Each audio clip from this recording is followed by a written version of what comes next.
Hello.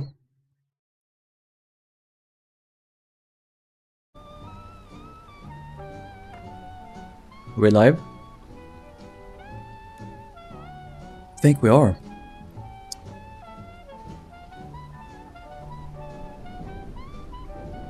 Yeah. Things are rolling. I'm gonna let some people join first before I start with the tour. We're gonna be focusing on the Morro castle in this video, or in this stream. How is it that I still get those wrong?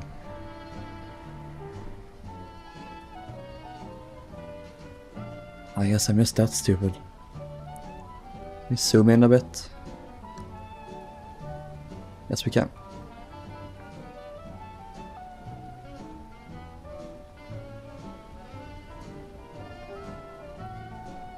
Cool. Anyway. Hi Chris. Hi Loss. Hi Tori. Hi MC Shipbuilding. Hello Noah. Hello Hamus. Welcome all. We are going to be touring the Morro Castle in this stream, in the newly released Ship Explorer game by the wonderful people over at Turbine Studio and Oceanliner Designs, our friend Mike Brady and all the wonderful people helping him out. So yeah, we'll begin here at the bow. I guess we'll start, why not? Oh hey Jaden, welcome. How are you? How are you all? Are you doing well? So, funny thing, I did this before today. I went through the entire ship to search for all the collectibles. I thought I was super thorough, but no, I have a lot of things left. Also, wait, what? It didn't save? Wait, no, please, don't tell me it's saved on your computer as opposed to save like online.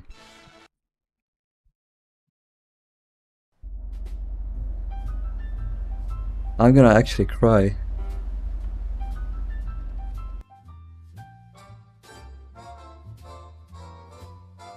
Yes, thank you. No, it didn't save. Oh. God damn it. So, I'm currently not on my laptop anymore. I have returned home to my apartment for the first time in like 2 months. And I'm playing on my main PC so I can get some higher FPS.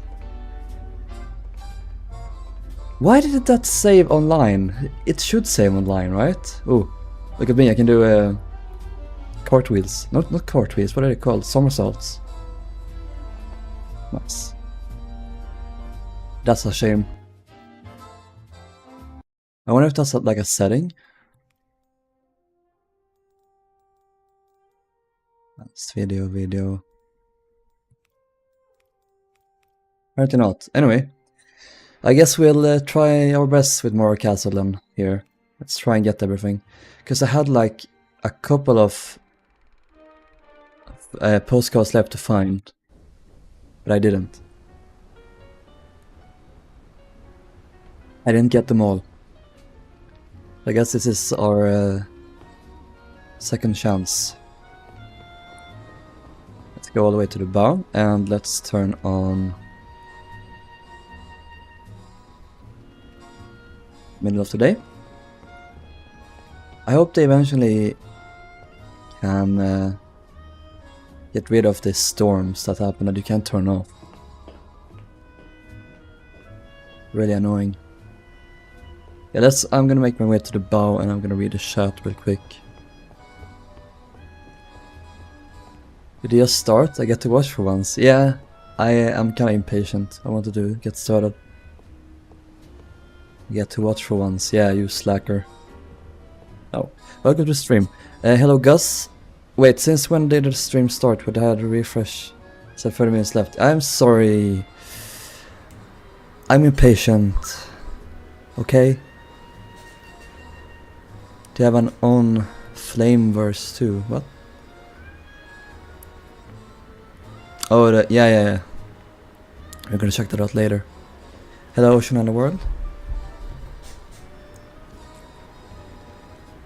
That version doesn't have any collectibles. It's just being on board and suffering, I guess. Let's get started. And let me introduce this flagpole. Introduce everyone's favorite friend, Mac Brady. This is the prow, the very front of the ship. And this flagpole, or jackstaff, was used to fly the jack, a small decorative flag, but only in port. Ooh. I can't even make a joke about the latest time and you're ruining my brand. Yeah. These big polished bronze pedestals were used to get a real control job, steam Loss. equipment like winches and capstans. Turning them while under power would engage or disengage a brake. It's pretty simple, really. It's really quite simple. Mumbo voice. Like, this is exactly how they did it for the longest time on ships. I guess they still do it today to an extent. It's just more modernized and automized. Automized? I don't know. Here is the ship. Beautiful photo. I really like Morro Castle. It is quite a beautiful ship. Let's fly around real quick. She has Aquitania vibes in the bow, with the enclosed bridge and stuff. Also, she doesn't have a crow's nest, which I find to be the weirdest thing. I guess they thought they could see well enough from the bow. I don't know.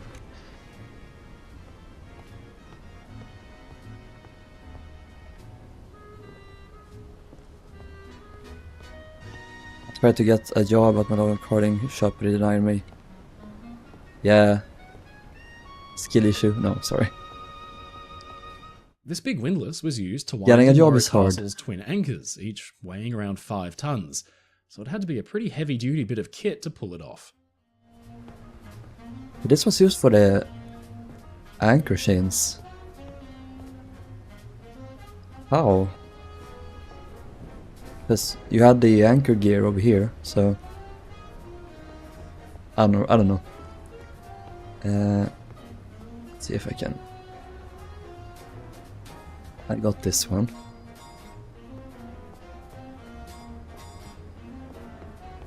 Covered staircases like this are all around the ship. This one led down to the crew berths, which were, well, notoriously cramped. Yikes. Yikes indeed. Ah! I can do parkour! You can actually climb up these. I don't know what. I can't remember what they were called. The ladders. Jacob's ladders, whatever. Morro Castle was expected to embark and carry a lot of cargo, like Havana sugar. But in her holds, contraband Cuban rum was known to be smuggled in. And a lot of it would have passed right through this, the #1 cargo hatch. Illegal These extractors contraband. were critical in ventilating spaces inside the ship that didn't get much natural light or air, like the cargo holds, stories beneath your feet. Without them, well, let's just say that anybody unfortunate enough to be down there would not be having a good time. No, I can imagine so.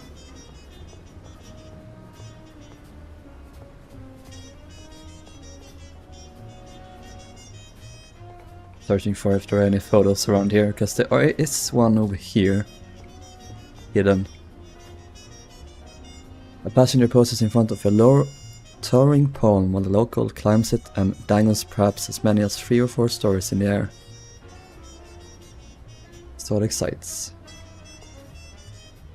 I'm gonna ring the bell, guys. Ring your head like a bell. Where are bridge windows with the portholes? Yep.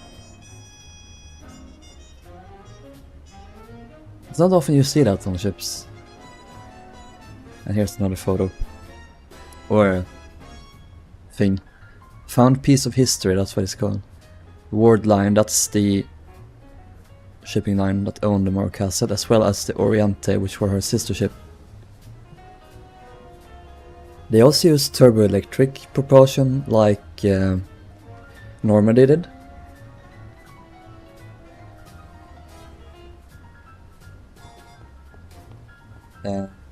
Oh no, Morro Castle carried 2 auxiliary anchors. this one. This one was shackled to the forward superstructure just in case, a requirement of most US merchant ships of the time. After all, you can never be too careful. True. Yeah, this lid's up, so I didn't want to go up there just yet. These covered stairs also featured fans, which ventilated the spaces below. These stairs led down to more crew-only areas, including the heads, aka, well, the toilets. Yes, thanks, Mike. Yes, when you explore the ship, you notice these fans placed around these staircases. I guess it was a way to get the air down efficiently. Because you have these enclosed staircases a lot all over the ship, so it's a common sight. I'm gonna really scour the ship for any photos I can find. Also, they did an update, so now I can run. Yippee! Did I do this one? The big number 2 cargo hatch, through which many goods of all kinds were loaded to land in New York or Havana. Most legal, some, not so much. No. Get up. Is this one? These portholes look straight into first-class cabins on sea deck, giving well-to-do passengers a rather interesting view ahead. Yeah. Yep, good. Oh no! It's hard to navigate around. Oh my god, he's so fast. These portholes looked into a covered promenade on B deck. In fact, if you go and have a bit of an explore, you can look out through the other direction. Yeah, we're gonna look for that later when we get to that point.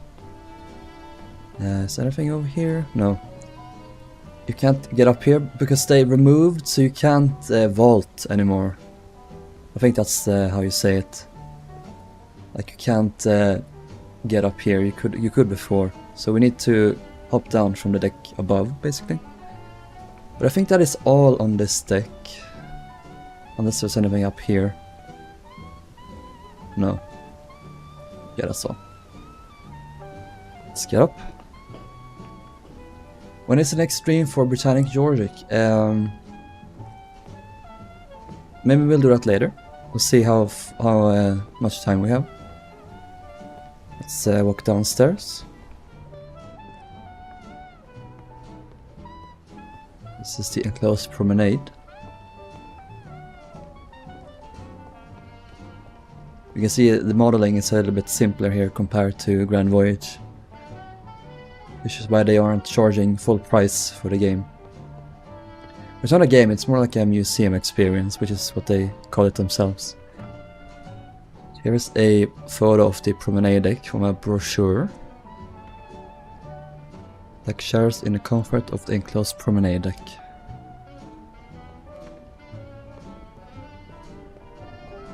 So this leads inside into the writing room. We're gonna do that the very last. After we've done the exterior. So yeah, let's wrap around the entire promenade. These lovely windows looked inside the first-class library, where passengers could, well, read, I suppose. Yes, I suppose also read. Read, write, whatever you need to do. It's the breakfast menu. Sliced bananas with cream, yes please. Orange marmalade.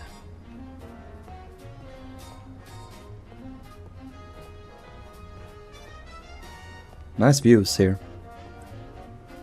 They didn't have the promenade enclosed very far.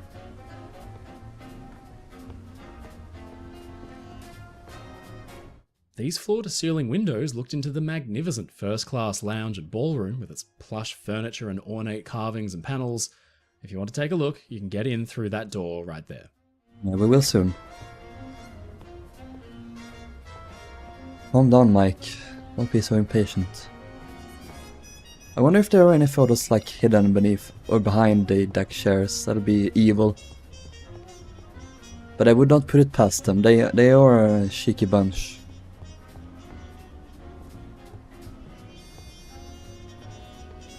The best parkour game, yes. Reminds me of Asama Maru. Yeah, a little bit. Hey Tori, hello Volpix, hello Alt, hello Shipbuilder. Do you think Lusitania updates to Ship Explorer relatively soon will help you build a ship? Yeah, probably. It'll give me some motivation. But I will work on Lusitania and Mauritania after Britannic and Jordic. Behind these windows was the first class smoking room, a spectacular space with a towering arched glass ceiling which glowed with natural light during the day. Lucky number dance.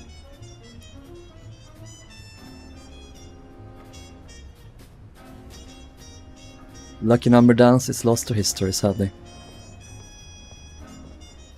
This is quite a nice promenade deck. I love the windows. Very big, very open. I do like that. And then even this space as well. The veranda. This is information booklet for passengers. Like deck games, correspondence, postcards, mail. I love the artifacts they include. Wait. Oh, never mind. This is a little bit of a sort of exterior, sort of interior ballroom type thing. Kind of veranda. Behind these doors is the lovely deck veranda tea room, here, okay. an airy and light space which served light refreshments and snacks throughout the day. How quaint. Thanks, Mike. Yeah, they really embellished how this room looked in the concept art. Is it... Oh. This one? No, that's the room inside here. I think here? Yeah, here it is. Here's a photo. A page from an Oriente and Morro Castle promotional pamphlet showing passengers relaxing on deck, dancing in the ballroom. Is this Orient? Yeah. Looks quite different, because the ships were very different in their decor. I think it was the Oriente that was much more old-fashioned, while Morro Castle was more Art Deco. The covered promenade served as a relaxing spot during the day, but at night time it could be easily transformed into a roaring party space. I mean, it was the Jazz Age after all. Yeah. But it was also the time of the Great Depression, so you had to cope with that pain as best you could. I think I did everything here. Did I do this one? Behind these doors is the lovely deck veranda tea room, an airy and light space which served light refreshments and snacks throughout the day. How quaint. How quaint, indeed.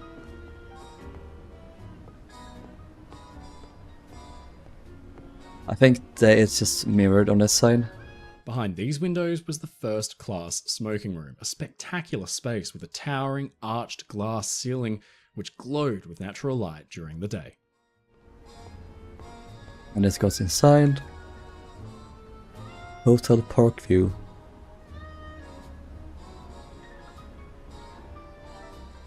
Oh, Wardine fares included hotel stays in their pricing. Cool, cool.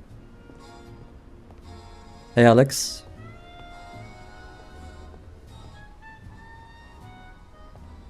Actually, bookcases inside the library? Well, we'll find out when we go inside. I hope they add content to this far. Yes, please. I hope so. I hope so too. They totally could. Like, this ship game is more like a little bit more simple, so they could get away with doing a ton of stuff.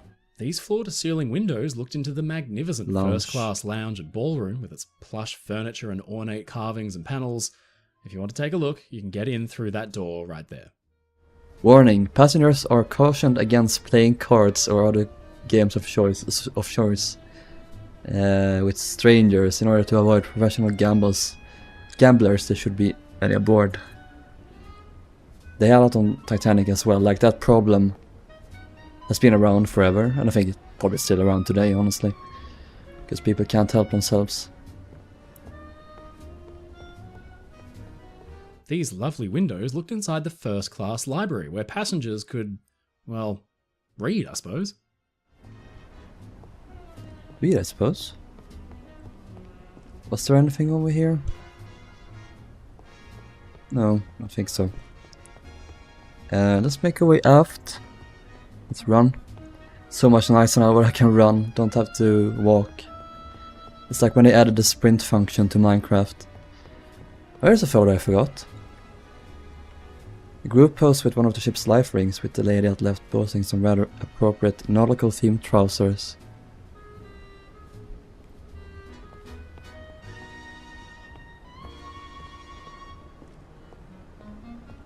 Behind these windows was the first class smoke room, and I think every space was a smoke room in that turn. Ooh, that is too soon. It's only been like 100 years. But too soon, man. Horse racing was a popular game aboard ships, but instead of using actual horses, miniatures and dice rolls play the game perfectly. Oh, I wanna be part of that. That looks so fun. It's like D&D. Before D&D was invented.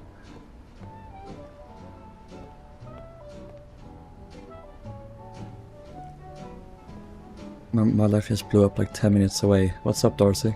Hello. Hello, Lego. Did I miss the SSUS stream? Yeah, that was yesterday.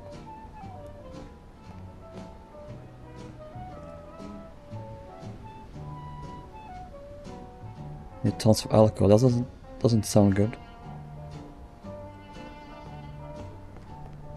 So we're out here on the sports deck for, is this tourist class passengers? I think it is. And then first class would be up here. These putting greens are like the ones on the deck above. A fun little feature for passengers who want to practice their mini-golf. Mini-golf. These putting greens are like the ones on the deck Same above. here. A fun little feature for passengers who want to practice their mini-golf. Photo. Rare and beautiful view of Morro Castle being guided down the East River en route to Havana. Cool. I keep falling for straight when y'all hit Ohio. Yeah. It's the pain of being gay, isn't it? Cruise director Bob Smith, standing at right, oversees racing day at the Morro Castle stern. Love that.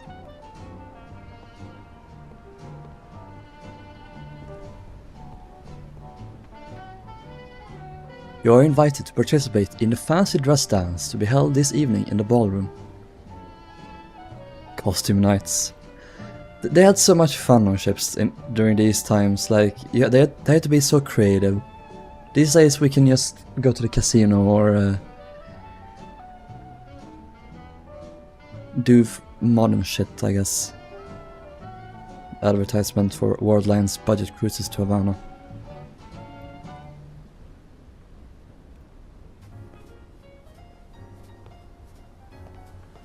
Oh, for fuck's sake, Dorsey.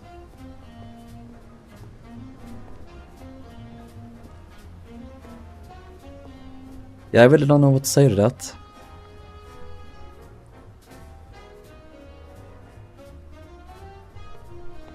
He really needs to get out of there. This skylight looked into the tourist class lounge. Much more, well, modest than first class, of course, but still very lovely. First class lounge. Yeah, I don't know, Darcy. You need to get him out of there. It's... I really don't know what to say.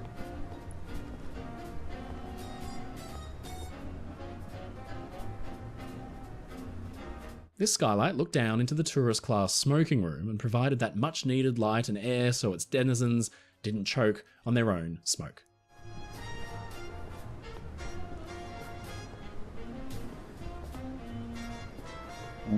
His mom needs some serious help as well.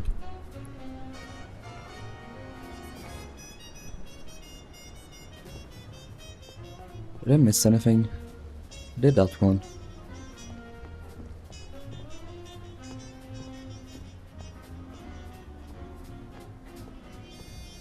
not like they want to adopt him.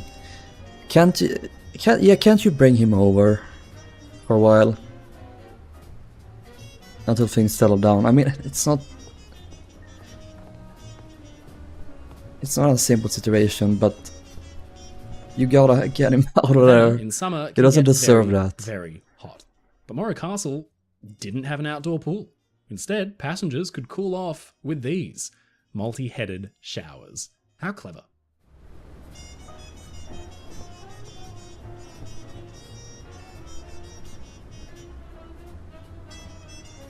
Oh my god. Yeah, those are threats. You need to call the police. If that escalates. No, you should call the police now, actually. And help him somehow. I don't know.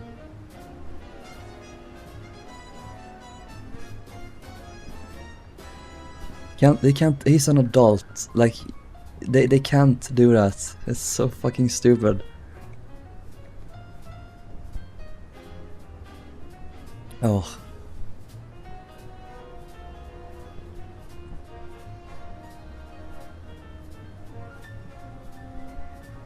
Yeah, she... Oh, it's hard to concentrate on the ship now to reveal that bombshell. She hates me for literally no reason. Well, it's what you talked about.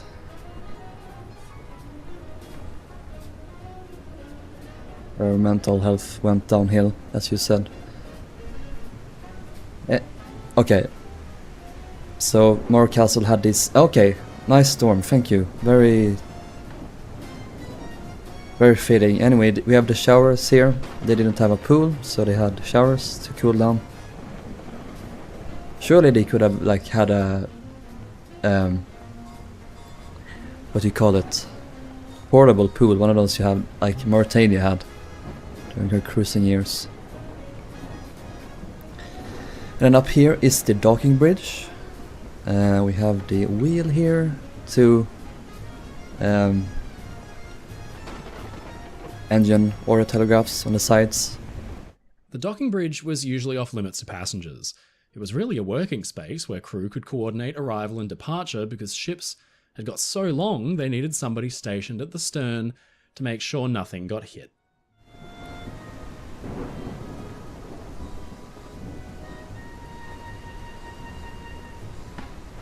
The parents are the best, Darcy. The docking bridge was usually off limits to passengers. It was really a working space where crew could coordinate arrival and departure because ships had got so long they needed somebody stationed at the stern to make sure nothing got hit. Can we... No.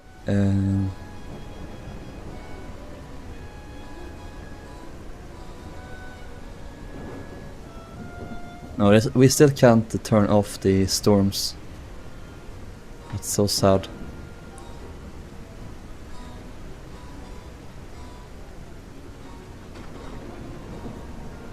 Yeah, that's good, Darcy. Get that boy out of there. Save him. A group of friends strike a pose on the ladder leading up to the ship's docking bridge. Off limit to passengers, like most docking bridges are, or were, rather. They would not have this on a modern ship, like you have such an important crew space, just... It's not open to passengers, but like... Pretty much open to passengers. People would have hopped up there anyway.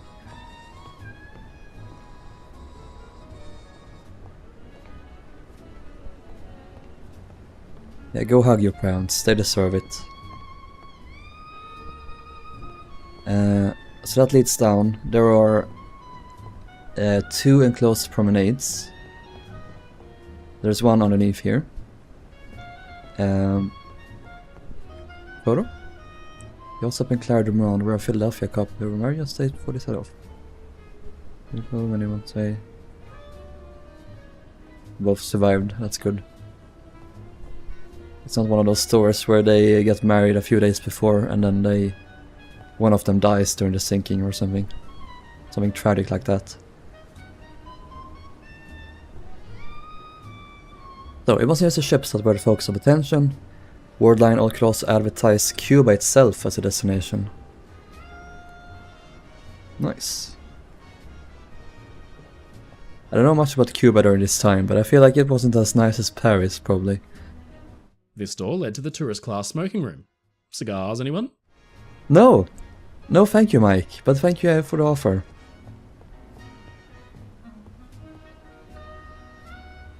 Little boats gathered down at the waterline as the big ship comes to port. Bumboats, as they were known. Funny.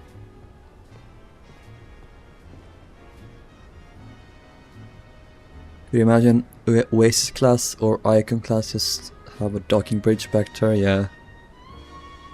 Is Grand Voyage, Ship Explorer, or are they entirely different? So they are different.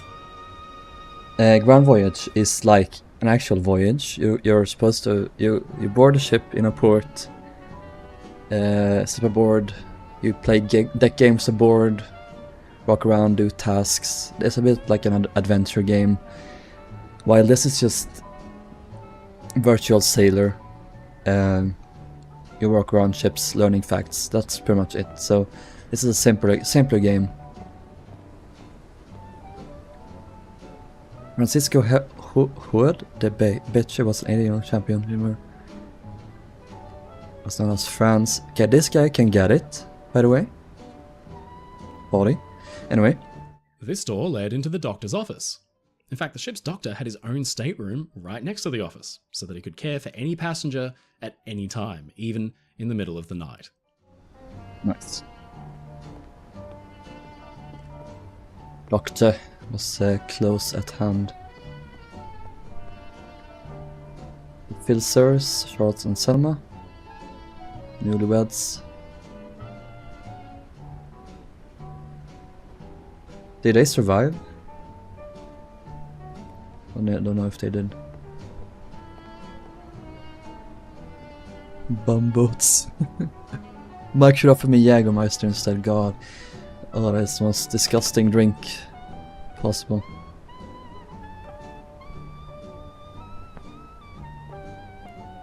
I'm home alone in my new American football shirt because my dad ordered an authentic Pittsburgh Steelers shirt. I thought it said autistic.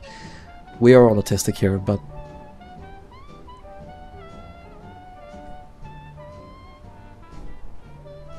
rather simply for Cubans. Rather simply for hot men. That's how I am. Anyway, it's been a good while since I've been on one of these streams. It's nice to have you back. As always. Here's when Morro Castle was being built. Before she was launched. Looks like quite soon before she was launched, so.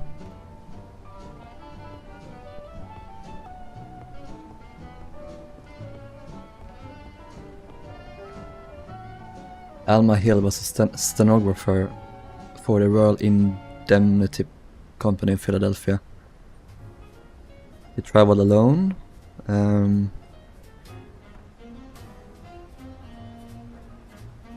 Upon arrival at Havana, I made others making a trip, had a marvelous time at the place and visited many points of interest. Cool. This door led to an entrance for tourist class cabins. In fact, the windows either side looked straight into them.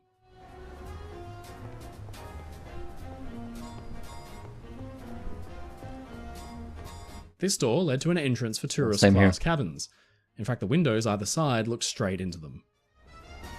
A pair of tourists posed in front of some Cuban greenery. Landscaping Cuba must have been almost completely alien to many passengers who capitalized on Warline's budget fares with tropics. That's this deck done. Let's get up. Love her jeans in that picture. Yeah, she was iconic.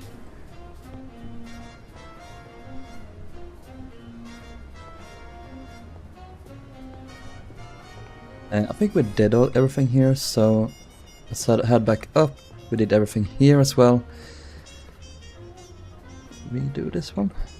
Yeah, I think we did the horse, quote-unquote horse racing game. Let's make our way to the front. Go up one deck. Well, how's your Southampton build going? I am going to probably switch over to Minecraft later, so I'll show you guys how it's going.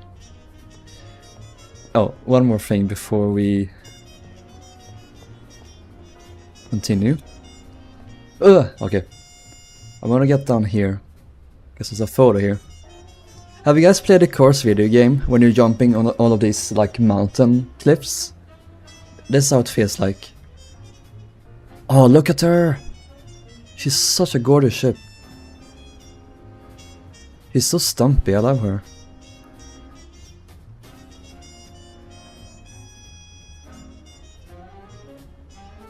Cool. Whoa!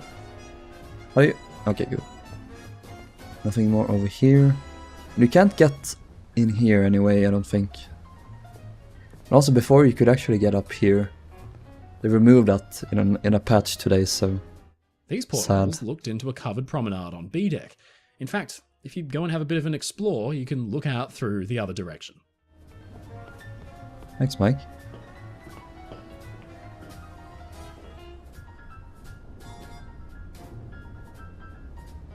Not a few days ago, my granddad I never met and don't care about at all is dying soon. I'm like, I'm sorry to hear that. Both that you never met and that he is passing away soon now.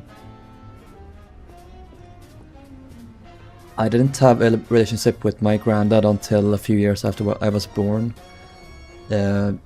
Since my dad and my granddad had a huge falling out. Since my granddad cheated on my grandma. Yeah, we have all the Rilhon lore coming out here now. But yeah, luckily that they will reconcile, not grandma and granddad, but my dad and granddad, so I've have that like extended family, that new family, because granddad remarried, so got some new kids there, and they became essentially my cousins, pretty much.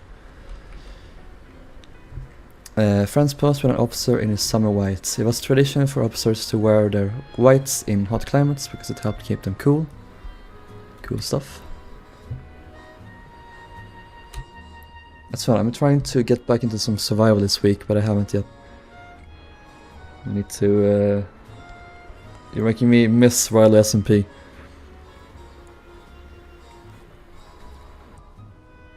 My grandmother got run over by a car. Oh, I'm so sorry.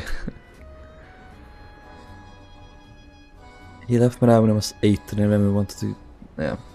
Some people are deadbeats like that. We're better off without them, honestly. Like, even though there's something missing, we are better off not having those kinds of people in our lives, ultimately. Hey, Railer. Thank you, Shipbuilder.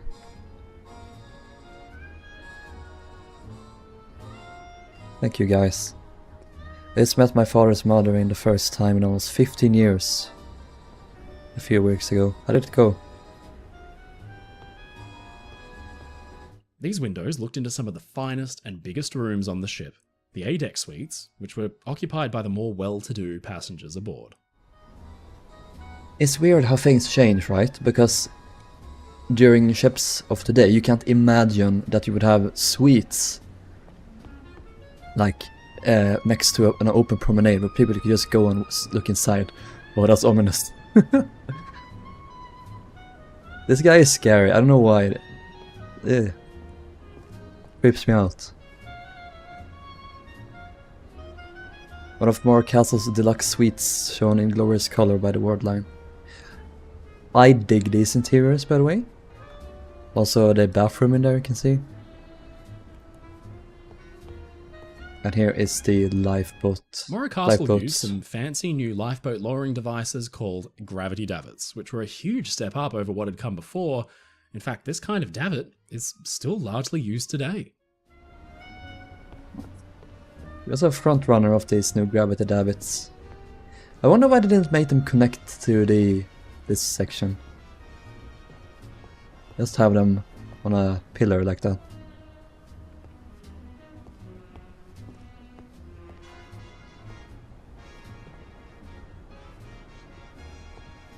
Yeah, what do you mean, Alex?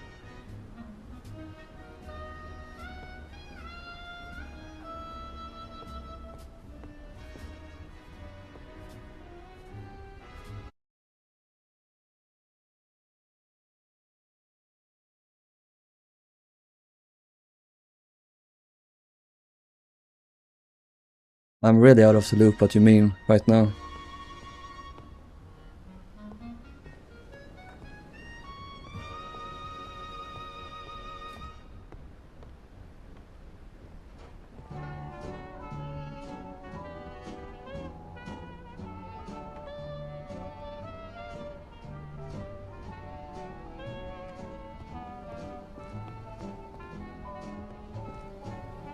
You can activate this from down here, that's funny.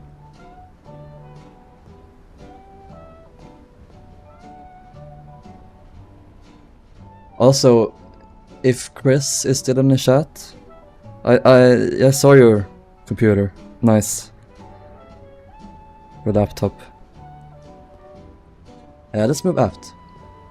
Many of the fine staterooms behind these windows had their own ensuite bathrooms, a rarity in those days when many passenger ships featured communal facilities out in the hallways.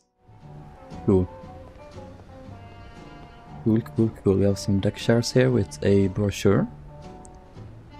I love this Art Deco artwork. Art Deco artwork.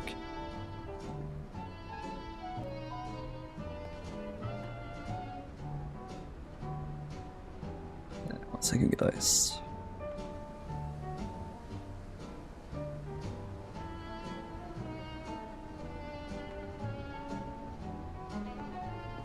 We're gonna get a...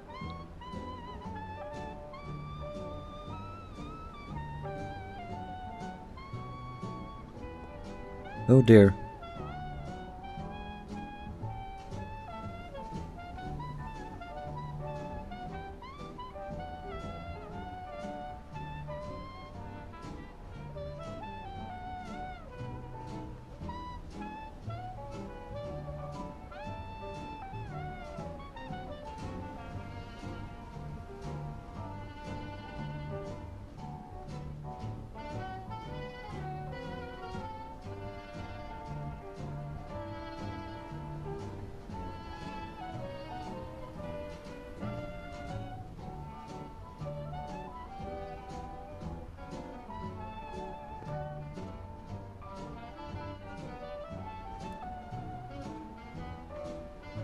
Wait.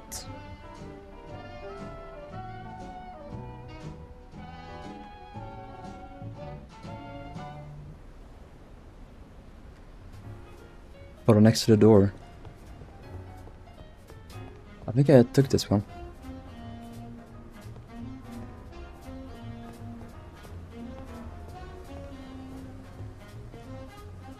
I don't think there are any photos, any stuff like nestled underneath here.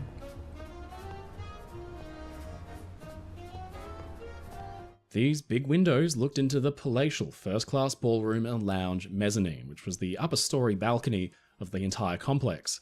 If you want to take a look inside, go try that door over there. This one here to enter.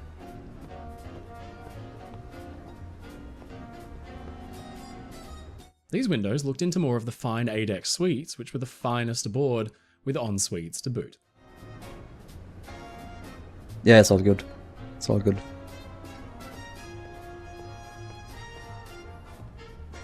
Behind here was the children's playroom, no doubt one of the most popular rooms with parents of young kids who could then go on to enjoy their day safe in the knowledge their children were having a great time as well.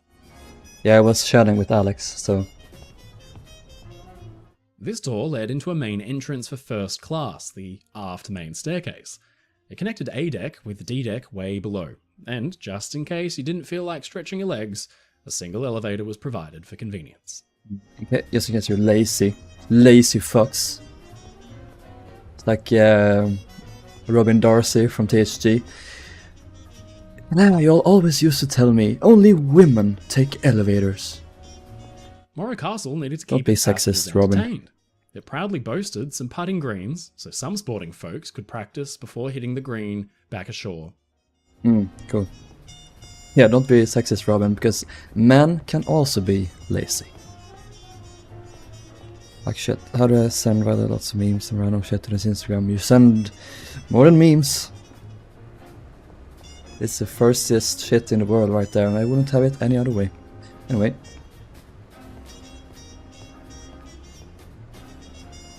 Because he has his name as, yeah, favoritism.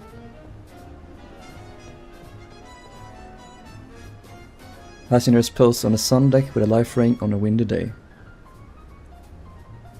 I love elevators, lifts myself. Well, you're a lazy fuck, aren't you? No, I'm sorry. I also use elevators. Because I'm also a lazy fuck. Havana wasn't the only popular destination for travelers. Worldline also offered trips to Mexico on their steamers. How do you... Orizaba and Siboney. What are these, like, enchanting table names? Skyview Tower is leaking into my interests, I fear. Person on boat is an obsession in like forever. I've recently gotten into trains, locomotives. Whoa! Epic!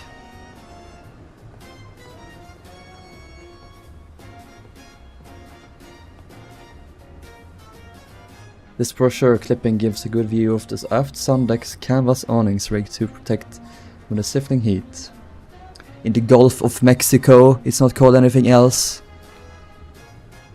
It's the Gulf of Mexico, that's what it's called.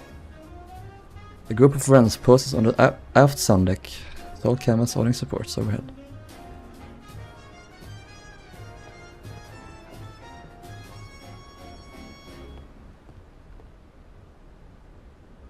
Never been into trains. Trains was my childhood thing. Childhood autism. If golf wasn't your thing, you could try your hand at table tennis. In fact, in the 1930s, ping pong was all the rage, and Morro Castle boasted tables where passengers could face off. This door led into Morro Castle's gymnasium, presumably fitted with the usual fare like racing bikes, rowing machines, and pulley weights. Is this entire space a gymnasium? It's a big room. Fans for the win. And rename the Kennedy Center. Gonna name it to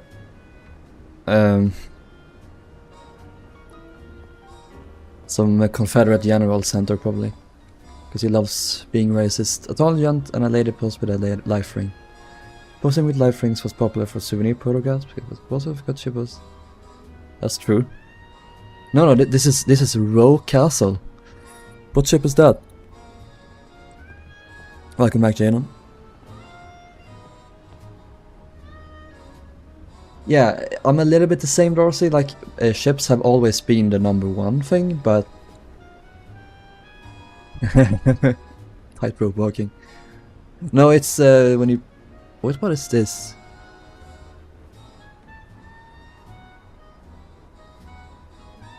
I thought it was like when balancing atop a pool, but there's no pool, so if they fall, they're dead. Did I miss anything? I don't think I did. So I looked this one, right? No, I didn't. No, I did. Never mind. And I looked at the photos here somewhere. 1 second.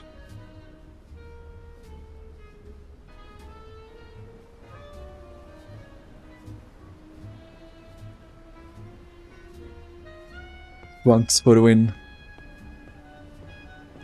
Winks, twonks, songs, everyone's valid. And if you're not one of them, you're also valid. Can I? Morro Castle needed to keep its passengers entertained. It proudly boasted some putting greens, so some sporting folks could practice before hitting the green back ashore. Oh yeah, they wasn't afraid of being zesty back then. Whoop. Morro Castle used some fancy new lifeboat lowering devices called gravity davits, which were a huge step up over what had come before. In fact, this kind of davit is still largely used today. Yeah.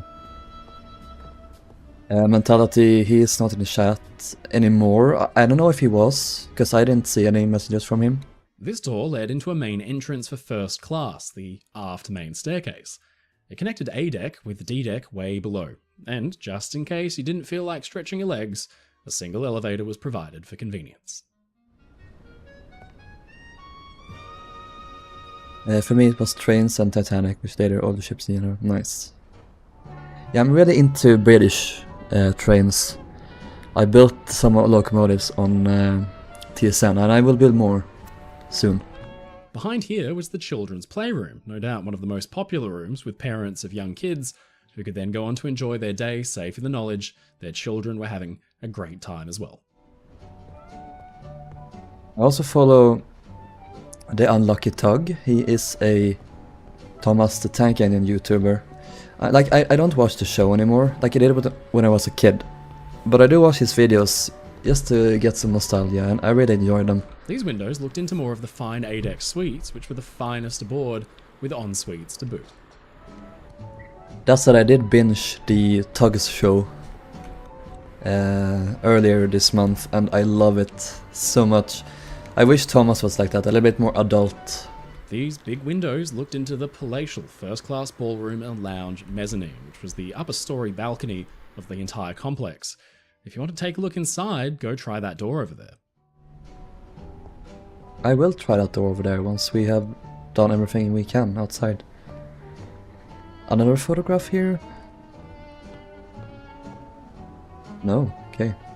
Just two random deck shares. There must have been a romantic couple here. Relaxing on the boat deck. They really pulled this far away from the rest. Many of the fine staterooms behind these windows had their own ensuite bathrooms, a rarity in those days when many passenger ships featured communal facilities out in the hallways. Yeah, Vulpix and Lusitania also did that. The only trains I've ever been on into was Thomas. Yeah, same. I stopped being into trains for the longest time, and then I got back into it to an extent in recent years. These windows looked into some of the finest and biggest rooms on the ship, the A-deck suites, which were occupied by the more well-to-do passengers aboard. Well-to-do. Oh, I see you. Oh, here's the lounge. Beautiful. We're gonna see this in just a bit. I love Morro Castle's lounge. And I believe that answered your question, shipbuilder. There are two shipbuilders in the chat right now. It's confusing. Let me take you on a flyby. So this is the Morro Castle.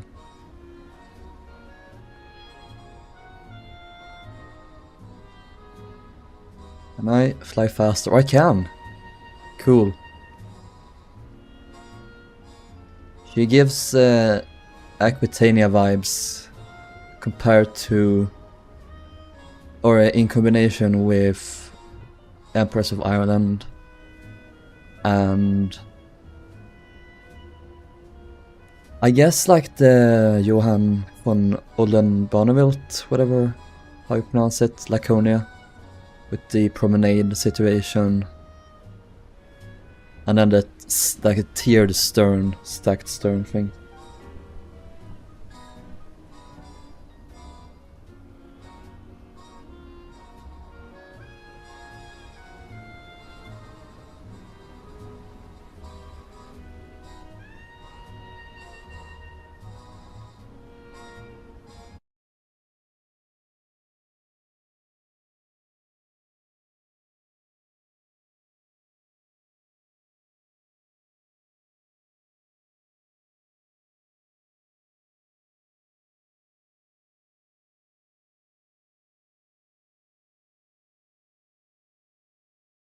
One second, guys.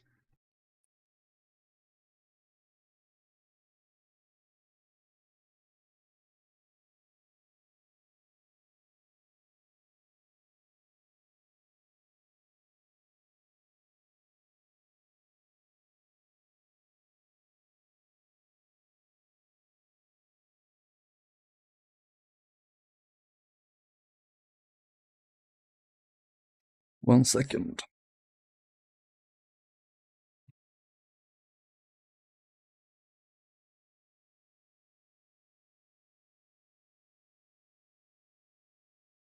My PC is really lagging for some reason when I play this game, like when I'm streaming at the same time.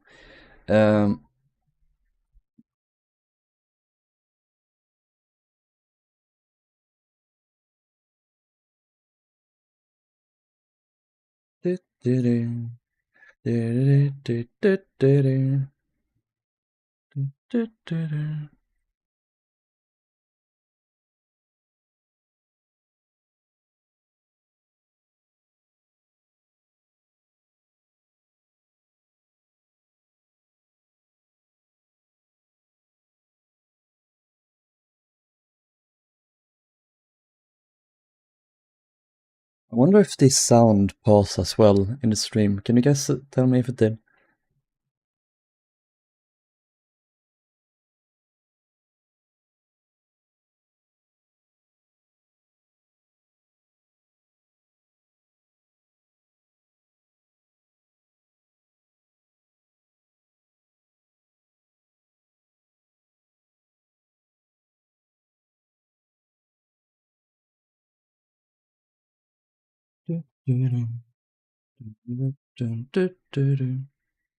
Sound pauses. I'm sorry, guys. I'll be right back. I promise you.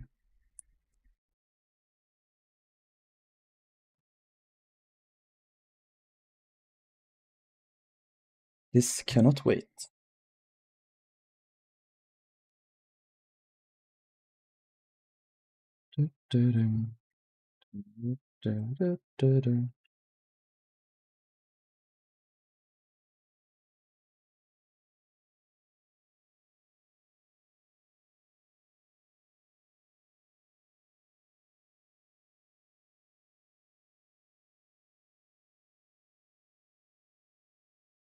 And if I do this, I'm gonna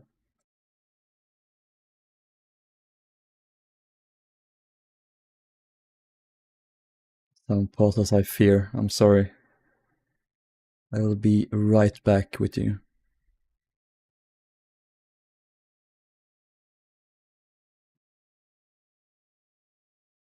If I do this, maybe.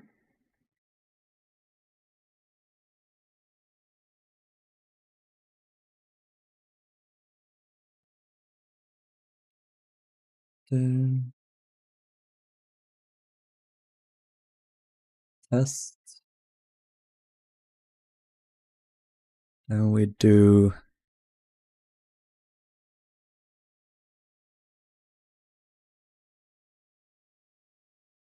that.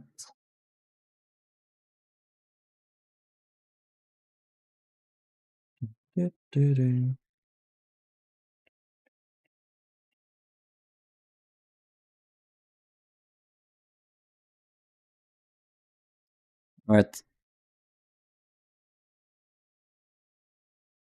I've blocked him now, Alex.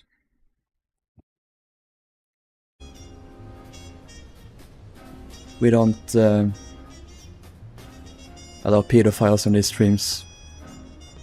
Go to hell, you disgusting pervert. Morro Castle used some fancy new lifeboat lowering devices called gravity davits, which were a huge step up over what had come before.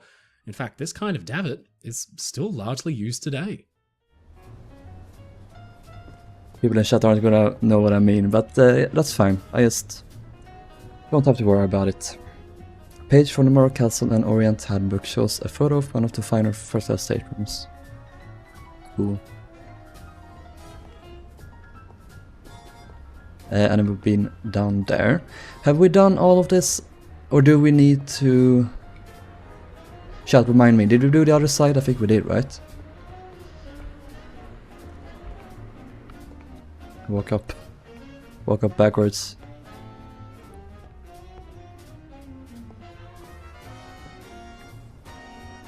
The fortification that gave Morro Castle their name. The fortress sits at the entrance to Havana's harbor, built in the 16th century.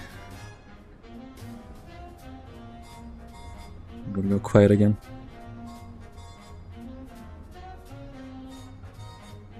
Okay.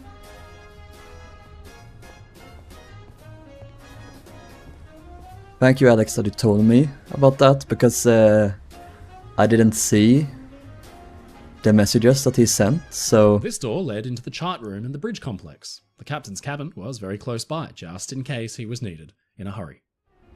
Captain's quarters. Wasn't there a photo here? Oh yeah, when I played this before, I'm gonna yap about just a bit here. I love how you have the United States on one hand and you have the Morro Castle on one hand. They are such different ships. They contrast so well. So you have United States, much more modern, streamlined. She doesn't have the exposed deck machinery and stuff. While Morro Castle is the complete opposite. She has exposed machinery, vents everywhere. She is super cramped. She's very small. United States is huge. All these vents exposed. They both have 2 funnels. And yeah, they're very... I guess Morro Castle is much more old-fashioned, even though she is Art Deco, while United States is much more modern, for better or worse. Yeah. Welcome to my TED Talk.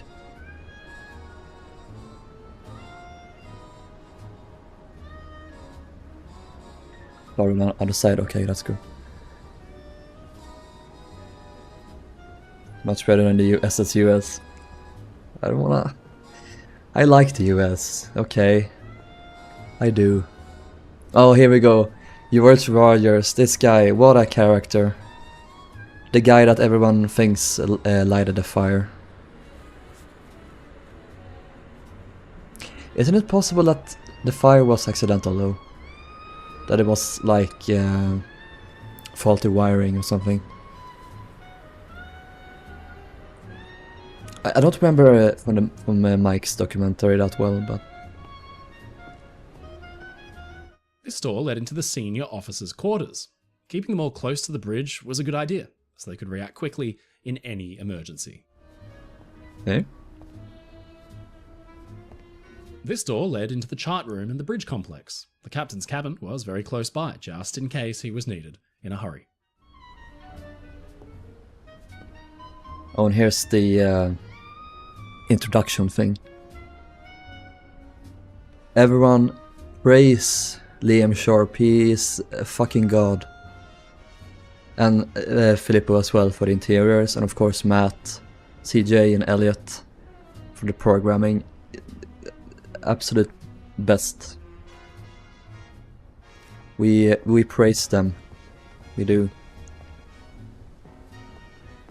Hunger Games movie cast is absolutely... Yeah!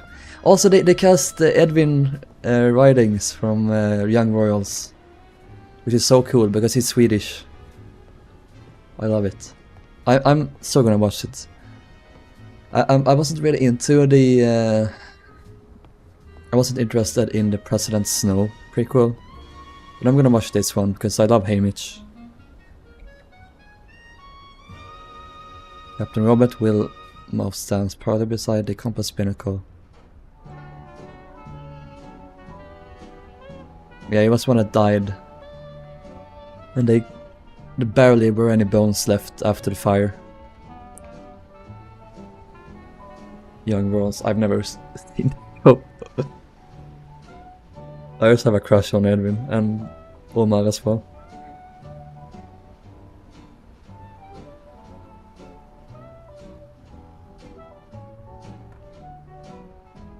Literally amazing book. Yeah, I have the book as well. I need to finish it. I just never did. To answer your question, Worldpix, my opinion on the SSUS, I love her profile, her outside. It's really cool. I do like her interiors. They are very simple. I don't think they're amazing, but I do like them. That's my opinion. This was an additional compass mounted on top of a wooden platform, known lovingly as the Monkey Island, away from any metal that might interfere with its magnetic reading, but also totally exposed to the elements, much to the dismay of any crew tasked with taking a reading in a bad storm. Yeah, the cover of the Morro Castle and Oriental information booklet shows a beautiful style map. An Oceanliner game before THG. Patroness was a cash grab. You think so?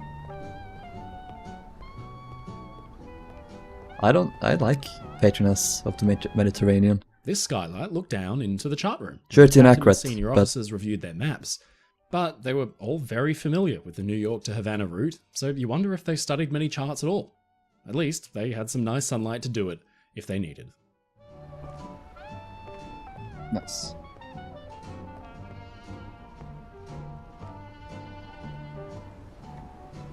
Low end here. Fine view. A fine view of the Morro Castle. Departing New York for Havana. Here are some of these sand buckets. These fire buckets would have been filled with sand and used in case of a spontaneous blaze, although exactly how useful they could ever really be is pretty questionable. Mental hospital interiors.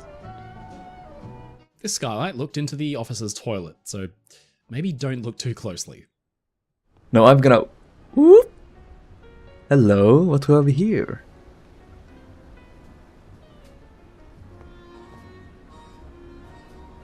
That's probably sexual assault, but or sexual harassment, so I These shan't fire do buckets that. would have been filled with sand and used in case of a spontaneous blaze, although exactly how useful they could ever really be is pretty questionable. Same here there. This skylight provided fresh air and light into the wireless radio shack, probably an addition which was much appreciated by the radiomen who were cooped up there for hours on end. No, they weren't useful in that. Hello, Shawnee, by the way. Interiors were tragic, they were. No, they weren't, they were nice. They were in keeping with the time. I wanna get up on this vent. That's my life's mission right now. Thank you. Thank you, as they say in the royal family. No. See, I expected them to put one of those postcards inside the vents here. Oh, and just be evil. You can also step inside here. Almost. They're not quite big enough.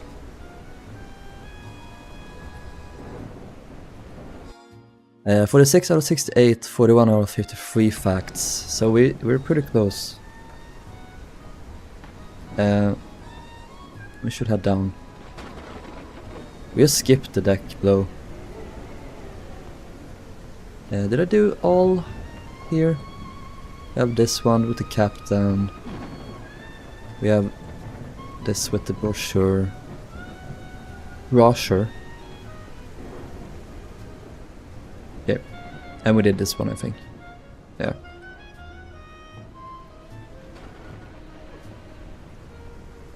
I was born too late to be a weather 9 and 10's captain. Yeah. Behind this door was the wireless shack and the quarters for the radiomen, who worked day in day out at the radio. Flipping! Flipping! Fire, Liam! Okay. Oh, I got that one, I think. There is a postcard in one of these lifeboats. I'm gonna parkour across all of these lifeboats later and I'm gonna find it. This covered staircase was used by crew to easily navigate about the ship.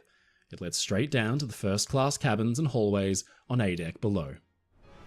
Cool. According to plans, this door led to a control room, although exactly what it was controlling, I don't actually know. So it controls something. I guess it was like maybe an electric switchboard of some kind.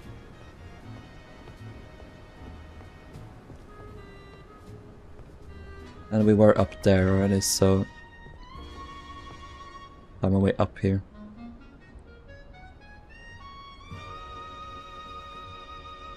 A spectacular image shows Morro Castle at quarantine, with all doors swung open, ready to receive inspectors arriving at a small boat.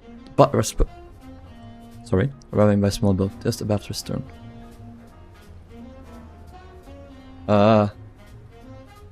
Like this. Yep. No, I'm stuck in. This happened before as well. Okay, so respawn. May I walk? No. I hate this so much. This guy creeps me out. Gonna restart. Morro Castle. Let's see. You do a Patreon stream? Oh yeah, sure. We could do that. $20 and it's just free ships. I really don't agree. It is a cash grab.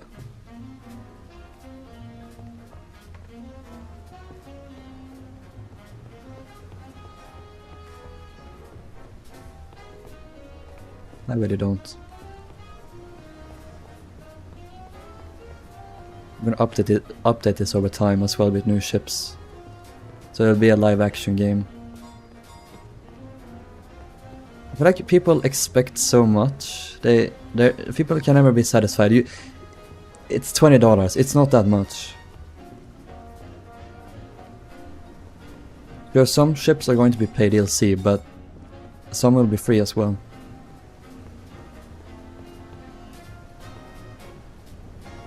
As I before the THG and Tom drama, there's a video you can look up. Let's see if we can access that info thing from these events. Oh yes, cool. The number 1 funnel. It had 2 kinds of whistle. One, a more traditional steam whistle like you'd find on a train, but much bigger, and the other a kind of foghorn which could make a shrill wail in poor visibility. Yeah, guys. 3, 2, 1.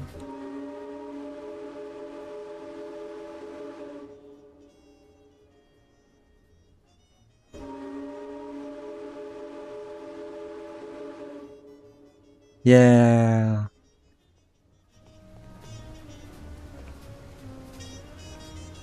Can I? Oh, yeah. I'm the best.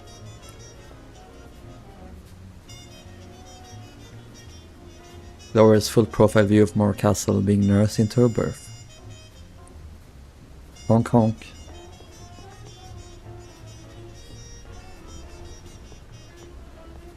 These skylights allowed natural light to pour into the big first-class spaces like the lounge from above. I hope you're not afraid of heights, because there's a 3-story drop directly below. I like how these fiddly pipes, they're bent aft up here. Honk honk honk honk. Any photos? I'm sniffing for the photos. Director Bob Smith in a white suit. Fred from the right. Who is this? That Kim's. These skylights allowed natural light to pour into the big first-class spaces like the lounge from above. I hope you're not afraid of heights, because there's a 3-story drop directly below. Good. Finally, my life has come to an end. Let's make parkour! Whoa.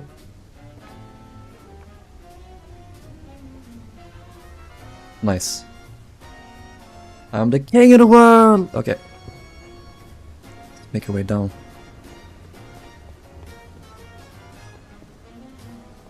Don't think there is any more here. Saw this one. Let's jump down.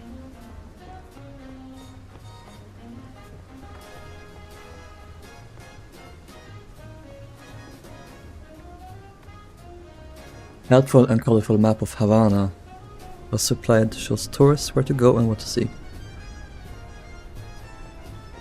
Here is one of the engine skylights, so actually the only one. Getting light and air into engine room and machine spaces was very important. This skylight and hatch led directly down to the main turbo generator room, about 6 stories beneath your feet. Ooh. Sightseers enjoy a tipple at the Cuban-American terminal bar. Things float freely in Cuba. Booze cruises, as they did. As they call them. This door led to another crew space nestled inside the deck house in front of you. Sorry. but a few machine and crew spaces were jammed in there too.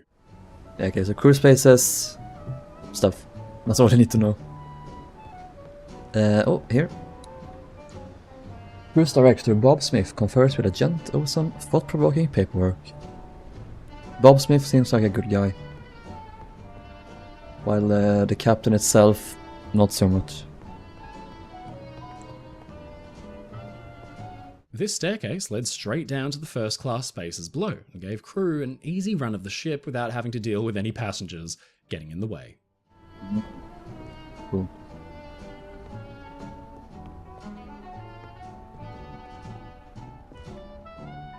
Worldline enticed fair payers one of two ways, by advertising their ship or by advertising Cuba itself.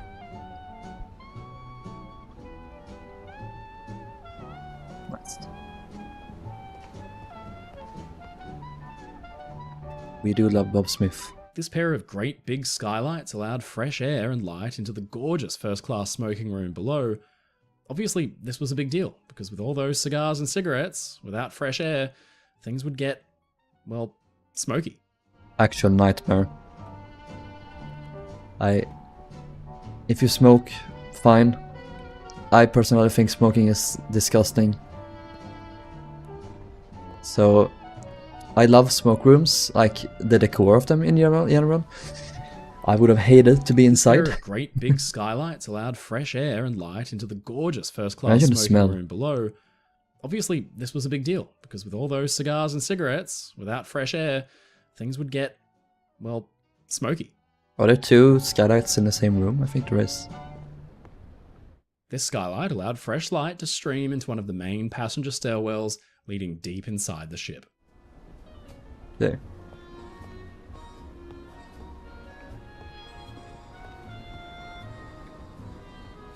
Lemon's landman was the German consul to Cuba aboard Morro Castle. Oh yeah, this guy became a Nazi. Sad, too bad he survived the fire then.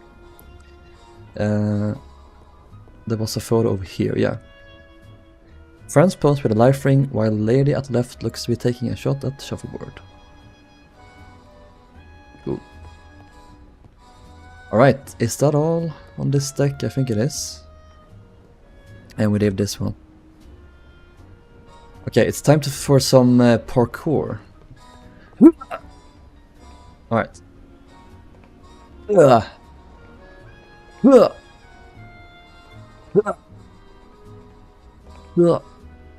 Here we go.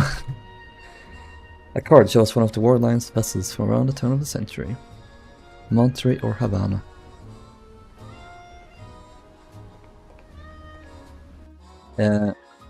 Two facts left. I don't know where those are. And 8 pieces of history left. No, 12 rather.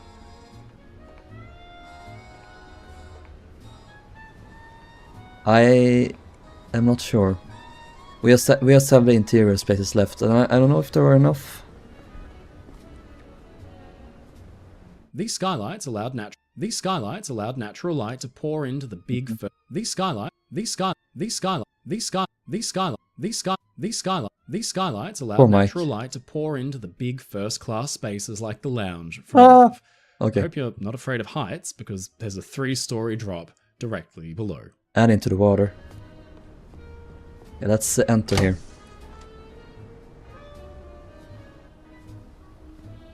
Seeing a crew member walking on the skylights and jumping off decks. Yep. Oh, this is laggy in comparison with the outside. But very, very nice. They did this for a video. Got a dedication, like, wow. Are you gonna do a blaze mode? Yes. Luncheon and manage menus also extra from menu icons.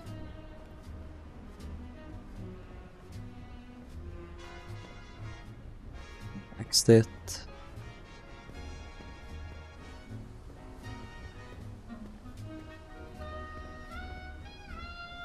Have to patch that up a little bit, make it a bit more optimized maybe if they can. Receipt.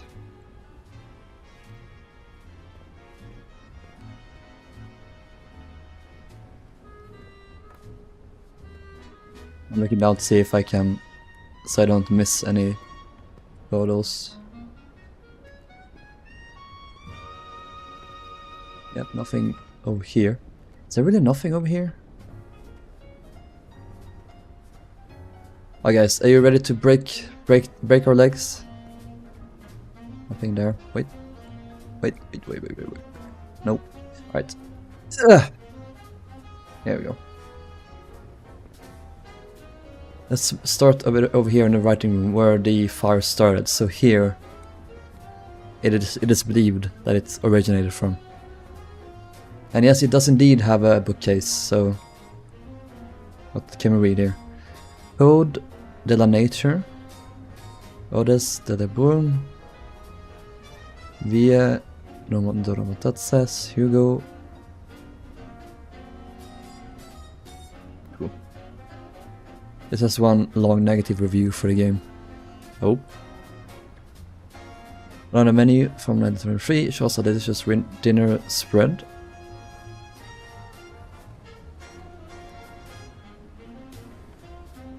The plush writing room would not have looked out of place in a French palace. Epicenter of tragedy when a fire broke out in a cabinet near the bookcase. So that one we showed.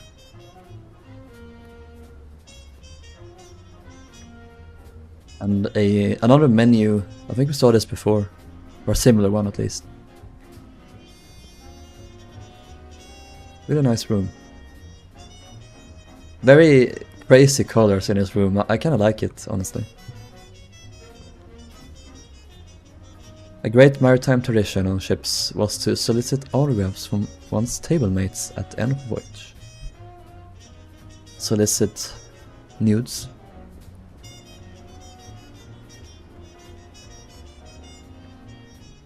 Passengers were provided with information booklets. This is not only useful information, but a full list of passenger names.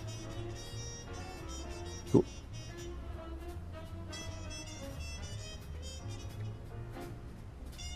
Oh, I wish we could explore the dining room. That would be so cool.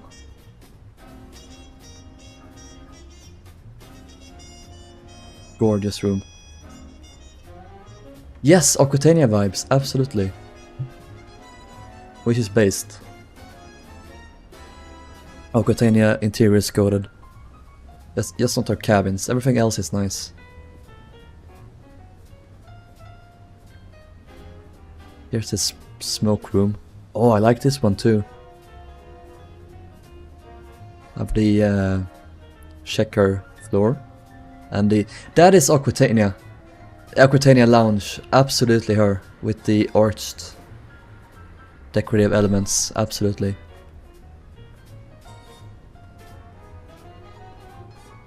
Morro Castle was a copycat.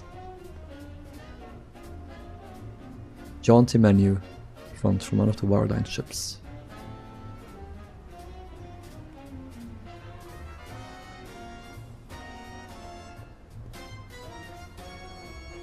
With a free boarding card for ships on 114th voyage to Cuba.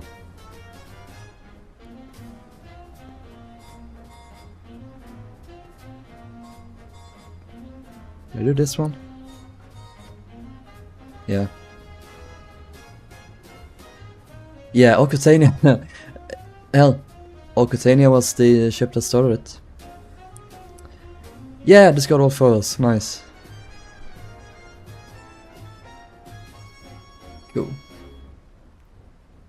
I haven't found the last... I think there's one more fact to be found. I just don't know where that is.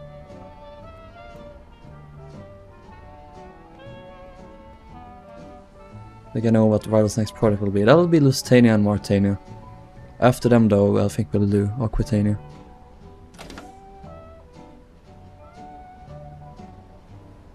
Barbie shares. He would say that, wouldn't he?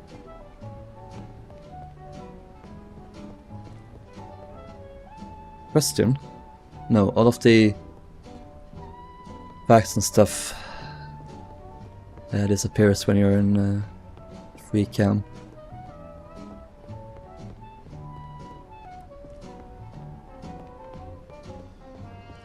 Nothing here. You can't... That's annoying, you can't get out there.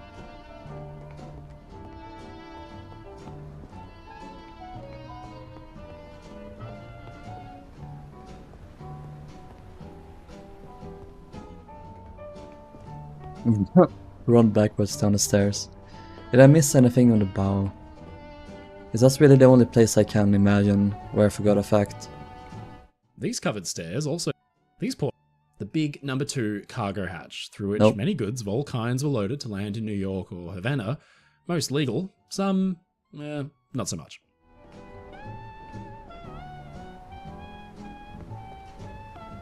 Morro Castle carried 2 auxiliary anchors. This one was shackled to the forward superstructure. These portholes... I'm a completionist, so you guys can't see the notice. If you go and have a bit of an explore, you can look out through the other direction. These extractors were critical in ventilation. Morro Castle was expected to embark and carry a lot of cargo, like Havana sugar, but in her holds, contraband, covered staircases. These extractors were critical in ventilation. This big windlass, this is the prow. Or Mike. Okay, so 2 more facts. Very front of the ship, and this flagpole, or jackstaff, was used to fly the jack, a small decorative flag, but only in port. Honestly, I think I might have to do the rest of this after the stream.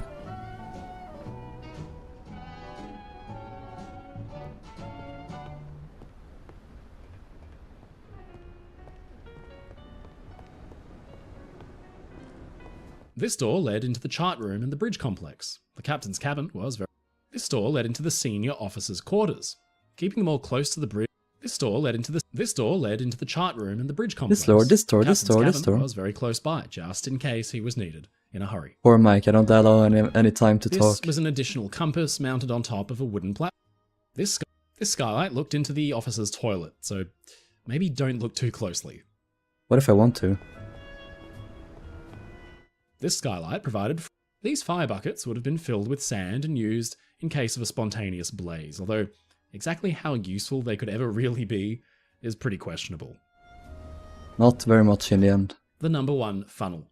It had 2 kinds of whistle. One, a more traditional steam whistle like you'd find on a train, but much bigger, and the other a kind of foghorn which could make a shrill wail. What about the stern? Visibility. Maybe. There's more stuff over there. These skylights allowed natural light to pour into the big first-class spaces like the lounge. This covered staircase was used by crew to easily navigate about the ship. It led straight down to the first-class cabins and hallways on A deck. Anything up here? No, I don't think so. Getting light and air. This door led to another crew space nestled inside the deck house in front of you. This deck house really served to house the well. This staircase, this skylight allowed fresh light to stream into one of the main passenger stairwells leading deep inside the ship. Morro Castle needed to keep its passengers entertained. Morro Castle... Behind here was the... These windows looked into more of the fine A-deck suites, which were the finest aboard. Ah, lag. Get out. I'm not a fan of the front of the enclosed promenade. I prefer more square windows. Yeah, perhaps. These big windows looked into the palatial first-class ball. Many of the fine staterooms behind these windows had their own on. These windows looked into some of... This door led into the chart room. Morro Castle used some fancy new lifeboat lowering devices called gravity davits, which were a huge step up over... This is not how Mike intended the game to be played. This kind of davit is still largely used today. Whoa. These windows looked into some of the finest and big... This door led into... Morro Castle used some fancy new lifeboat lowering devices. Many of the fine staterooms behind these windows had their own on... These big windows looked into the palatial first-class ball... These windows looked into more of the fine... Morro Castle speedrun. Morro Castle needed to keep its passengers entertained. It proudly boasted some... This section of B-deck was a nice big space for passengers to relax in, but the Cuban sun could... This door led into... If golf wasn't your thing, you could try your hand. Golf is not my thing, no. In fact, in the 1930s, ping pong was all the rage. These putting greens are like the ones on the deck above.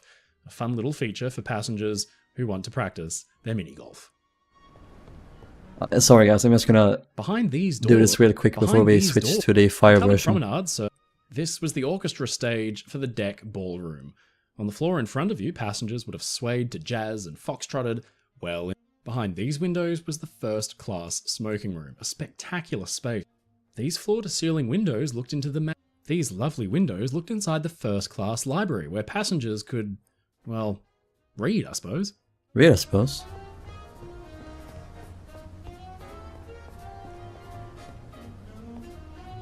These lovely windows looked inside the first class.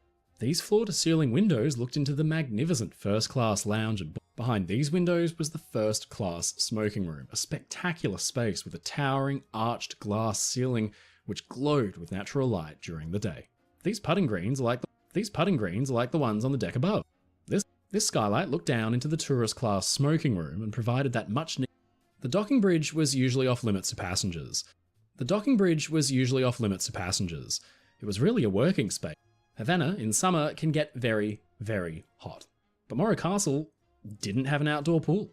Instead, passengers could cool off with these multi-headed. This door led to the tourist class smoking room. Cigars, anyone? No, thank you. This door led into the thank you doctor's very office. much.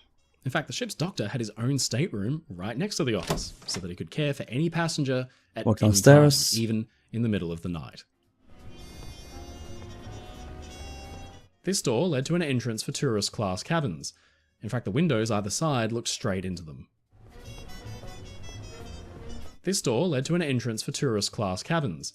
In fact, the windows either side looked straight into them.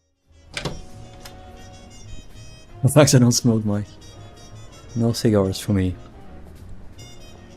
Did I do the yak stuff? Havana in summer can get very, very hot. But Morro Castle didn't have an outdoor pool. Instead, passengers could cool off with these. It was enough for the flag? multi-headed showers. How clever. Apparently not. It's only for the US, I guess. I don't know. Try to make people smoke. 53 out of 53 facts. Wait, what? We did it? Was that a bug?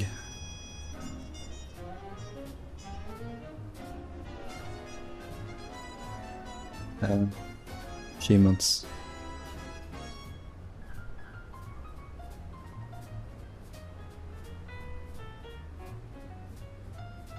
Oh, we have it.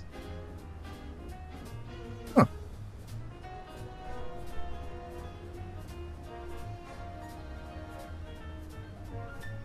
Right, cool. So now we just gotta walk. And then I have all the achievements. Let's see. How much more do I need to walk? Can't see. I walked 25 kilometers. And I will need to walk 50, and then I'm unlocked all of the achievements. Alright, let's call it quits on the Morro Castle at sea. Let's check out Morro Castle on fire. My boyfriend just messaged me. Wait, what? Yeah, call police already. Get him out of there, please.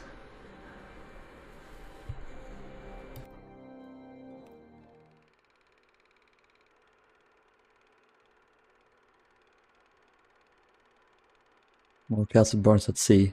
200 dead.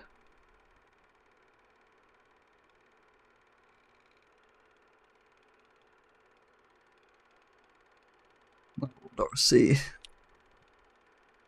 Oh.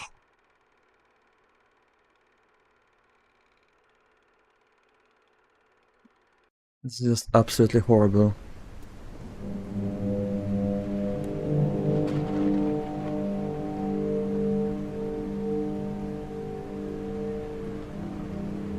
This is also horrible.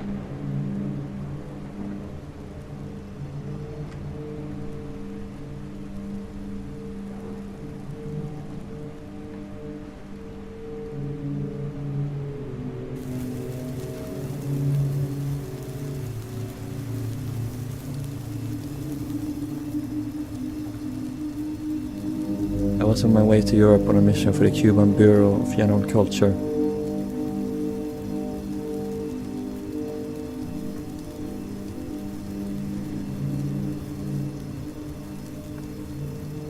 burned to death. Oh my god. 33-year-old Renee Mendes Capel was a Cuban bureaucrat. She woke too late. Only one of 7 passengers escaped the ship in a lifeboat.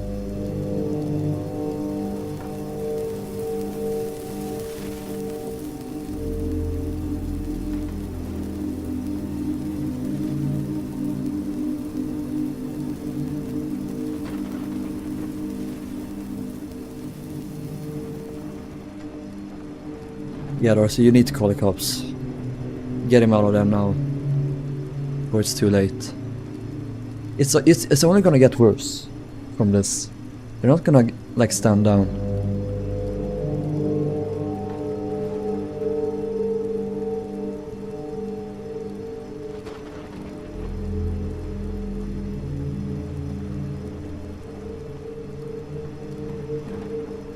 This is terrifying.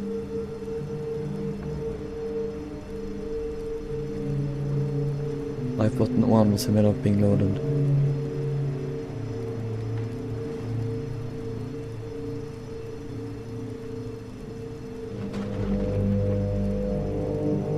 Parents said wait until they get back. There'll be an hour max. Okay. Good. Oh god, that is ominous. I might not be believing as 18-year-old boyfriend. Yeah. Get him out. Get him out of there. You sound proper serious. Yeah. Yeah. That's true. It's better to have them backing you up.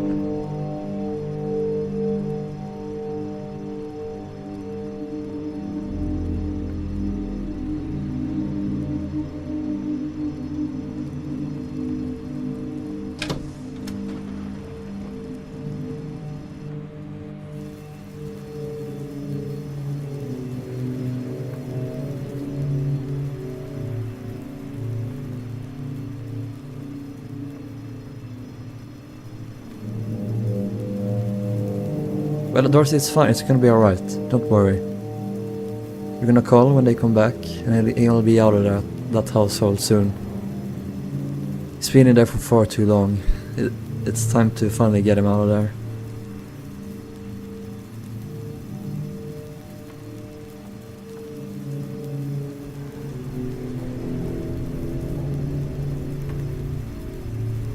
It's best, like, to get the police to get him out of there, then bring him to you.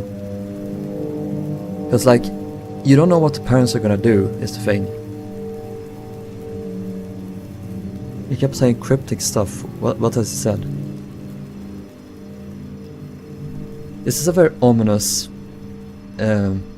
environment to be in while we're talking about this. Maybe we shouldn't do this at the same time.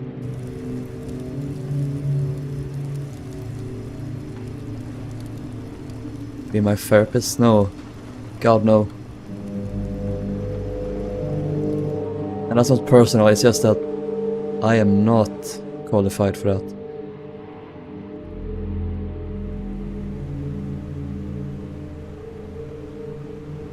That's what we do, yeah.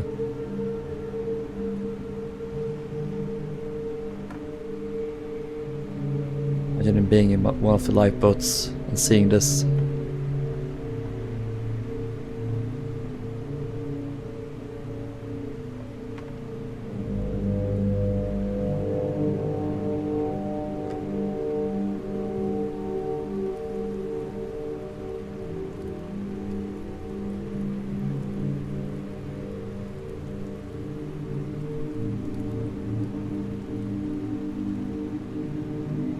All good. It's not all good, is it? Please save me. God! Come on. What about him? He's been so gaslighted by them.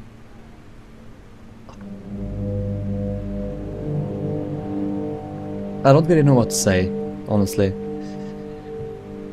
I try to make these streams, like, fairly upbeat. So we don't have to worry about that kind of stuff, but So I'm kind of unprepared for this, but it is good that you talk about it with people. But you need to call the police as soon as your parents get back, and you need to get him out of there now. We're all wishing the best for both you and Philip.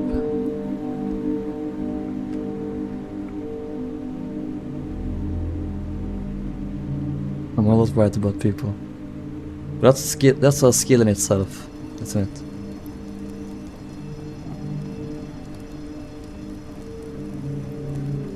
Okay, I am going to end the Ship Explorer part of the stream here. We'll do some Minecraft for a bit. But it's fine, Darcy, don't worry. It needs to be talked about, you can't just keep it to yourself.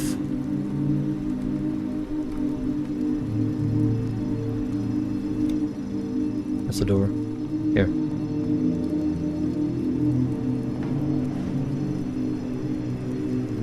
I'm a Targaryen. I can resist fire. Alright. Main menu. And quit. Start Minecraft up.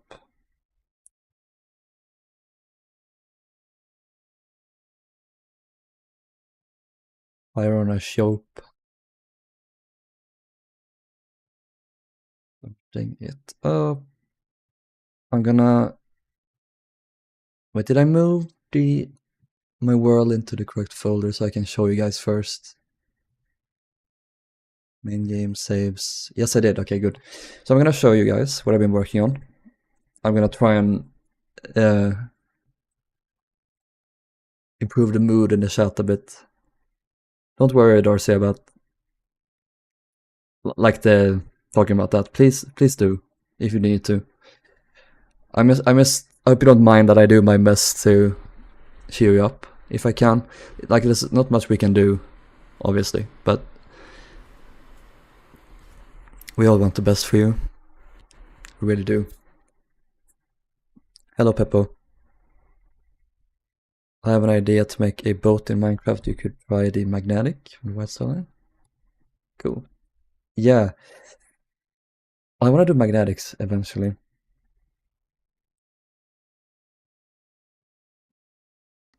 Is Minecraft gonna update?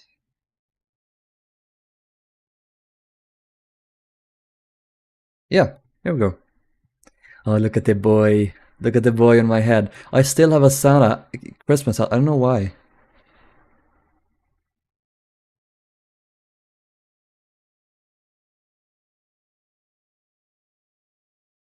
Yeah, I try my best, guys. I'm sorry if I'm not much help, but... Oh, it's Rival Pace Minecraft. Well, I'll get back to that series eventually. Be my older brother. I can be your online older brother. Oh, I forgot I had this mod. I suppose I should do a quick tour of this world. We might hop on TSN a bit later, but for now I'm going to show you guys my survival world because I've been playing a lot. Wait, it's not on my head. Wait, what? Wardrobe. Outfits. Outfit 7. Oh, okay. Yeah, okay. Now I get why. I can change skins. But why is he not on my head? Yeah, I did take off the helmet. Oh, I love him so much. He is... I call him... Sonic.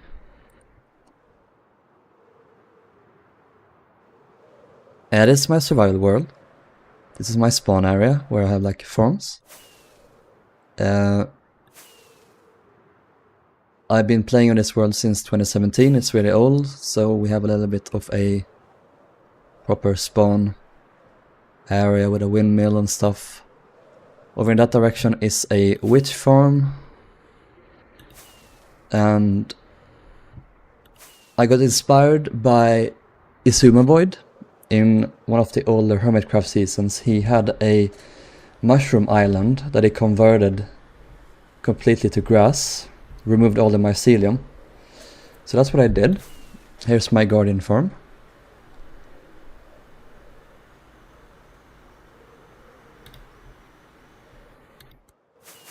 I have a temporary mouse now, so my right click doesn't really work. Here's my main base. So there are 3 islands. We have this island here. This is my the mushroom island that I converted. So this island here used to be just mycelium. Then I added these 2 islands over time. They're custom terrain. Let's see if I can fly underneath to show you guys how it looks. Yeah, it's just empty. I have some farms in here, nothing much. I haven't finished them yet though, so we'll see when that happens.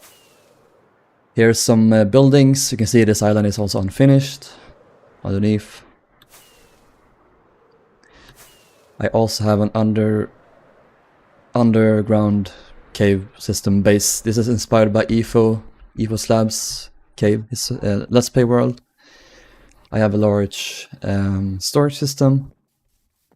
You can store all kinds of different items in them because I have this sorting system behind. And I just fly around in here. Various farms. We have a trading area. They're really far down. We have a wort farm, tree farm.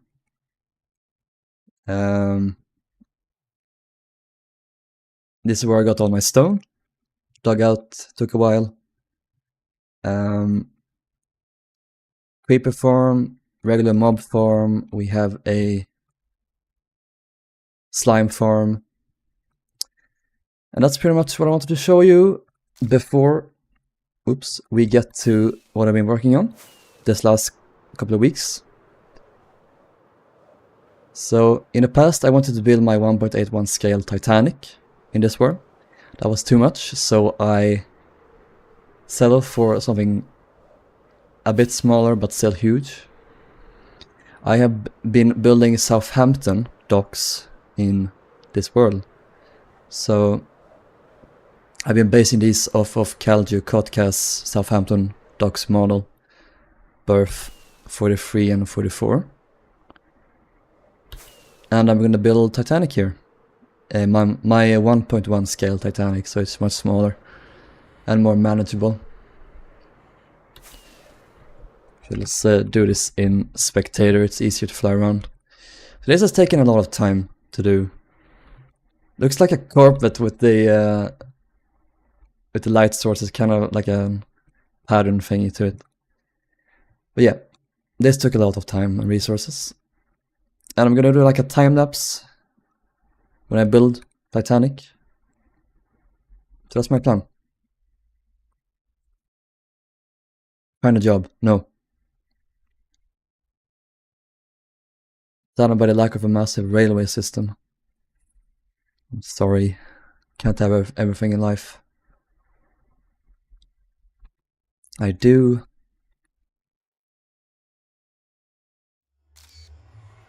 I've taken so many screenshots.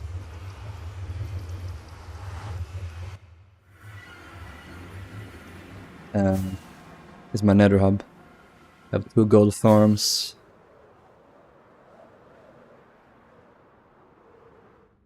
That's pretty much it. I think we'll hop on TSN. I'm going to switch version. It's all that in survival, yes.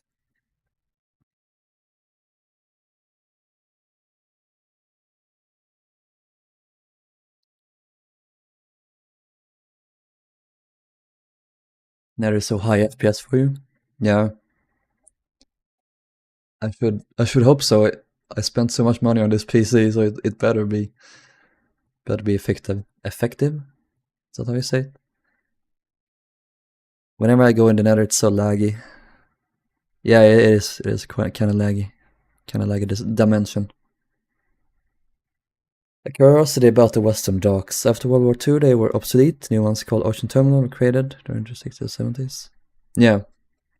The Art Deco terminal, which will be featured in Grand Voyage. I'm looking forward to exploring that. Alright. TSM? There's 4 people on the server. Why?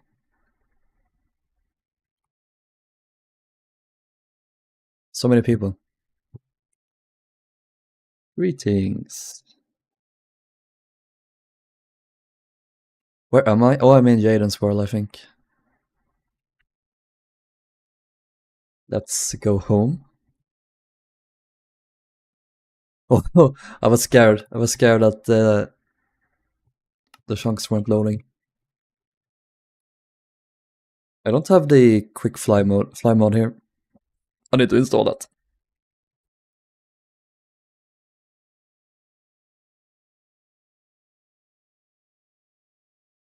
It was on before you got on. Oh, rip.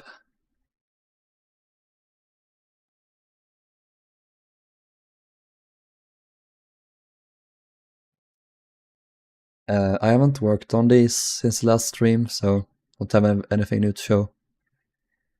Shall we do something here? You have to go to work. Yeah. How long have we been streaming for? We've been streaming for almost 2 hours. Should we do some layouts? Chill. I'm gonna put on some music.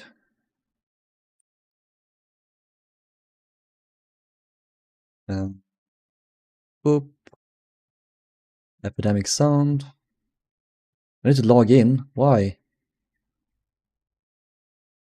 Okay, I'm logged in. Saved. Classical music. Boop.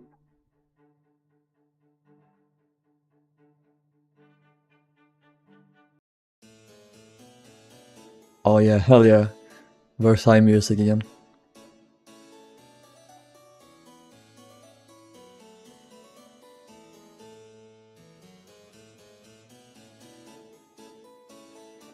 Y'all got me broke for now. Yeah, that's what happens when you buy cars. Can you guys tell me if this music volume is fine?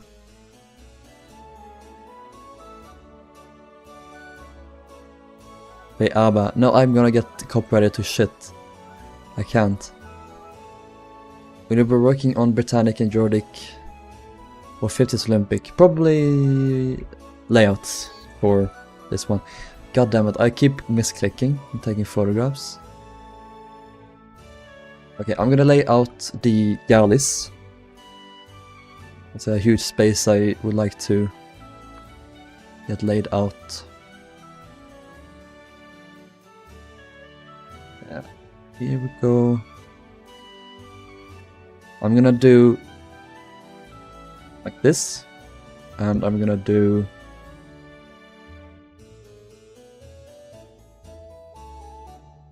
one second, guys.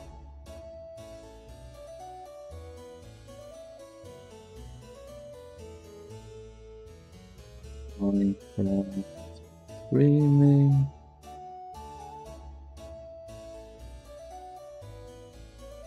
This one?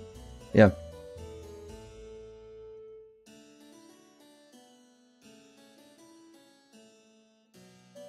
Steam.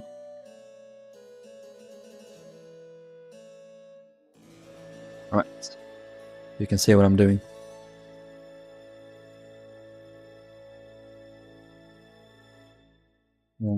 Web class, this one. Why is that an Internet Explorer? I don't understand this. Is this gonna open up? No, it's not. Oops. Storage. Like my volume is super low.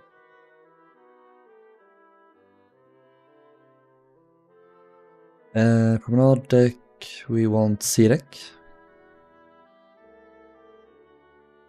I'm sending hugs to you, Darcy, because that's all I can do. I'm really sad. I'm sorry I can't do more. It's gonna be fine though. It always works out in the end.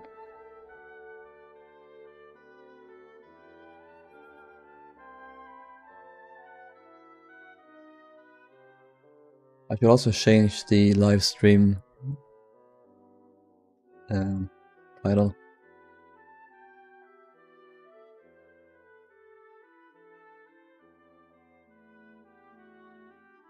Castle.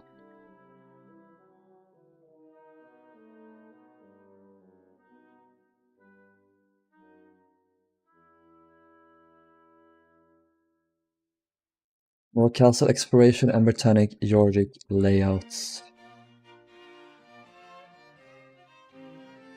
There we go. Yeah, I hope I can be some solid distraction. Yeah, Riley, but I don't mind, I love her. That's fair. I should damn well hope so, that you love your car if you spend so much money on them. I'm not implying like you spent so much money on your car, but like every car is expensive, so they better work.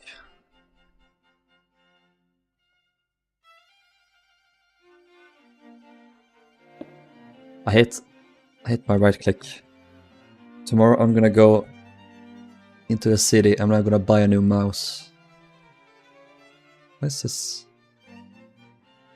Huh. Have you guys seen the new Fantastic Four movie? I saw it yesterday. I really liked it. I'm not familiar with those characters from before. Like, I've never read the comics. I haven't seen the previous movies because I heard they're shit, so 14, 13. I should get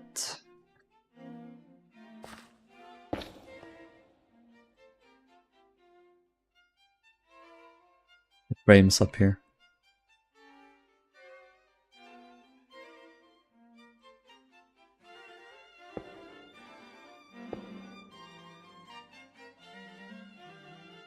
I felt like Galactus as a villain is kind of boring. But that's how he is in the comics, so I understand it. But like, I loved the characters. It was very like, I think that's what you need to make good. You need to make sure you get the Fantastic Four, the chemistry between them, right, and then you have like a recipe for success. And I think they nailed that. So I love the characters. I love probably Johnny the best. Johnny Storm, he's great. It's really funny. He's played by that guy from what's it called? Stranger Things, right? I forget his name. It's the same actor. It's fantastic, indeed. The way I've had those botanics plants for like 5 years. What? I only got them like a year ago. I've been dying to have these for the longest time. 1, 2, 3.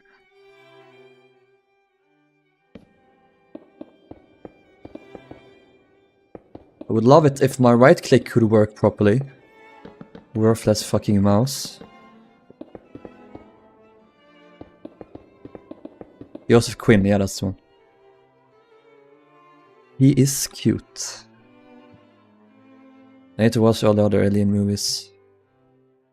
I do not want to watch the Alien movies. I'm too scared. I'm too big of a bitch.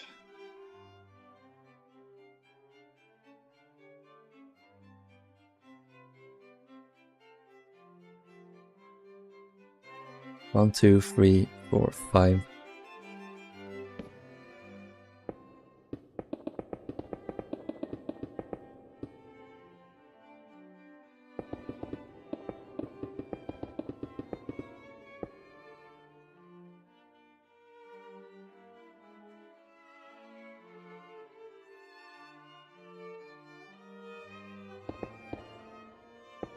Watch Aliens. I know they're good movies. But that can't be helped when I'm a bitch. I'm gonna have to do this. They're supposed to be lined up, but I can't justify having just a 1 block wide room, so...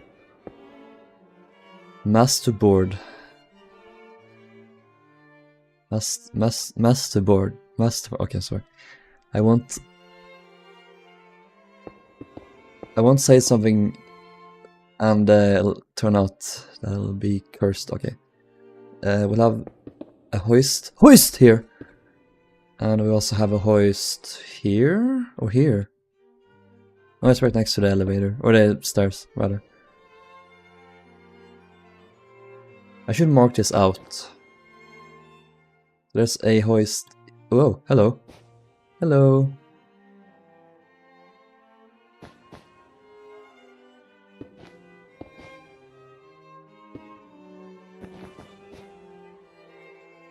Yeah, this goes up as well.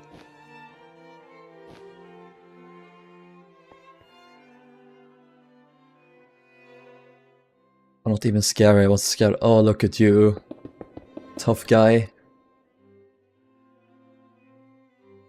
Why you bully me? No.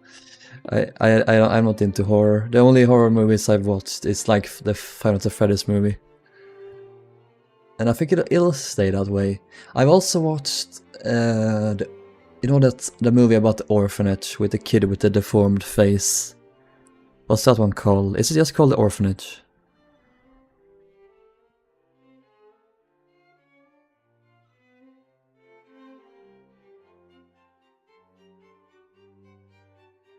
I don't enjoy scary movies, and I'm obsessed with the horror film Ghost Ship. I should watch Ghost Ship. I was scared to shit of that movie with the gory scenes.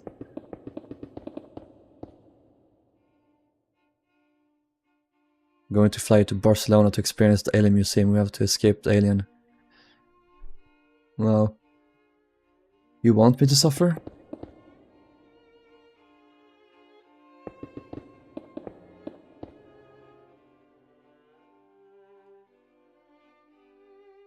That's how I get to horror is Doctor Who, Sweeping Angels. Oh fuck those, yeah. They're the worst.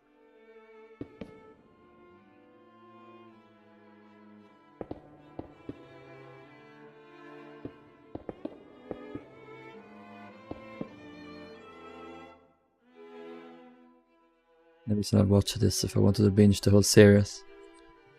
I've heard the Alien series is kind of hit and miss. Like the first movies are good, and then it kind of... First 2 are good, then it kind of went downhill. That's what I've heard.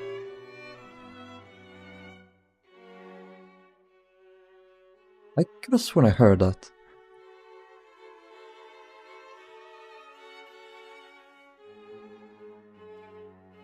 Is that a skylight? Yes, it is. Okay, good to know. And on this side, is that the same? Yeah.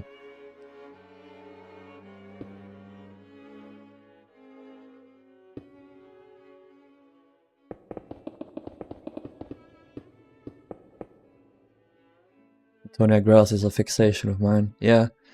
It's a cool ship.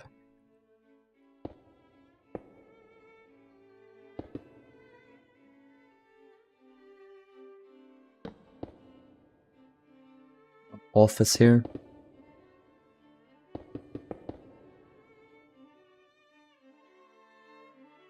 The Swedish ship next.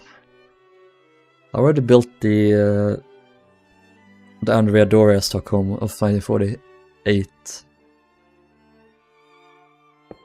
We'll see when I build the rest. I have plans for like all Swedish American line ships, so totally could.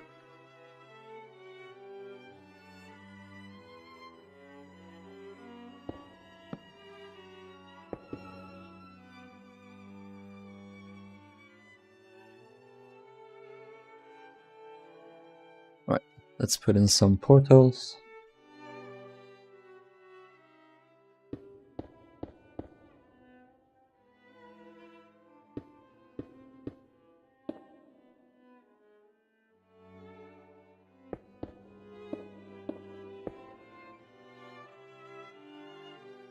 Kungsholm 1928, yeah. My favorite is the Stockholm of 1941.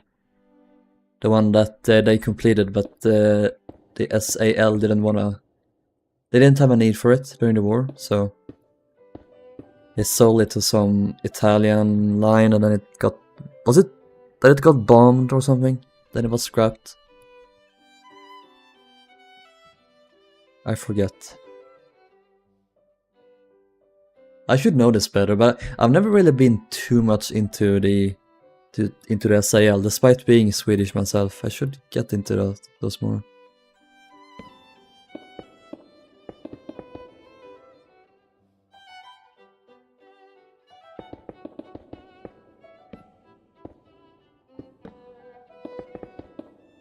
How wide is this, is the question. Much wider than the ones on the deck above. I know why messages are not sending, probably glitch or something. Yeah, she's beautiful, isn't she? Stockholm is so good. 41. It's this one here.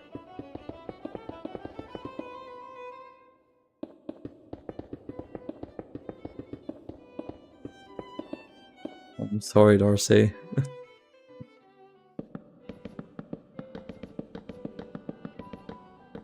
It's okay to cry.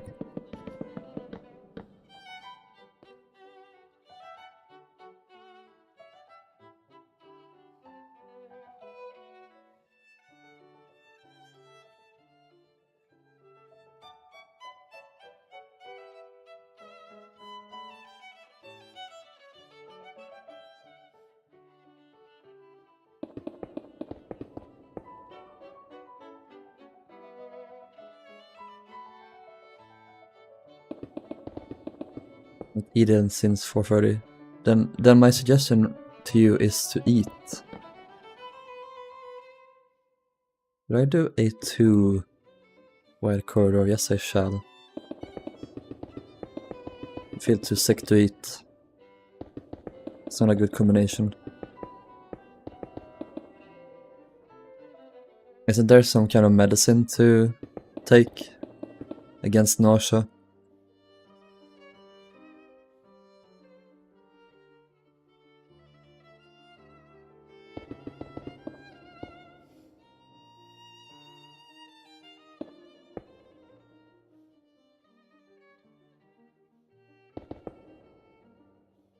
Too big. That's what she said.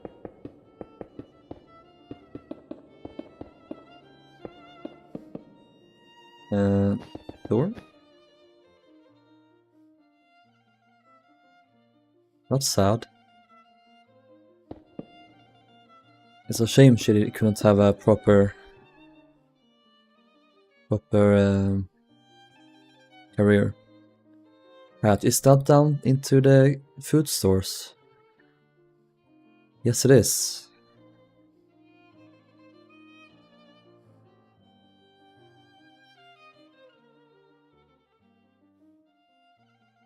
And that's the case on both sides there, so... Everyone say it with me. Hoist! Anxiety induced. Oh, I see.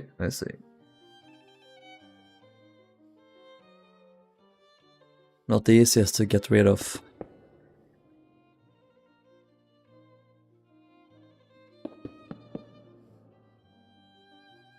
Did they flop with Stockholm? I mean, I guess they realized that they needed a larger ship, but I still think that she was beautiful.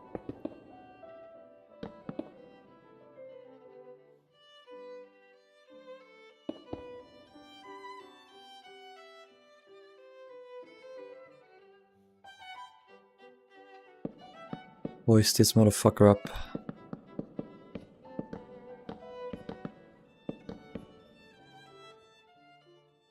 You got rebuilt into ugly poop Astoria. So right, so based. Astoria is the worst.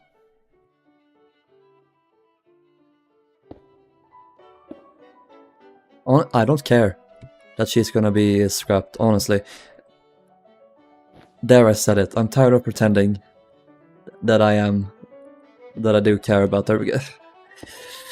She's just another dime a dozen ugly cruise ships said by this point. There's nothing left of her except the hull of her original configuration.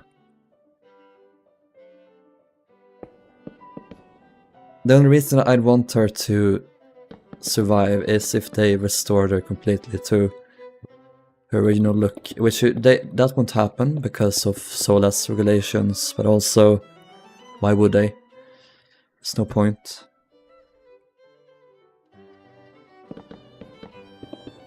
She also had a cool career, I guess, but I don't care. I really don't. Kungsholm was close to being saved, but RIP. That's a loss.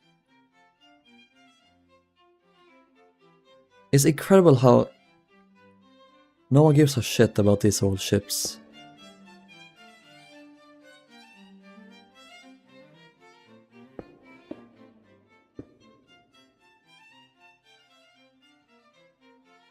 Oh, it's the same.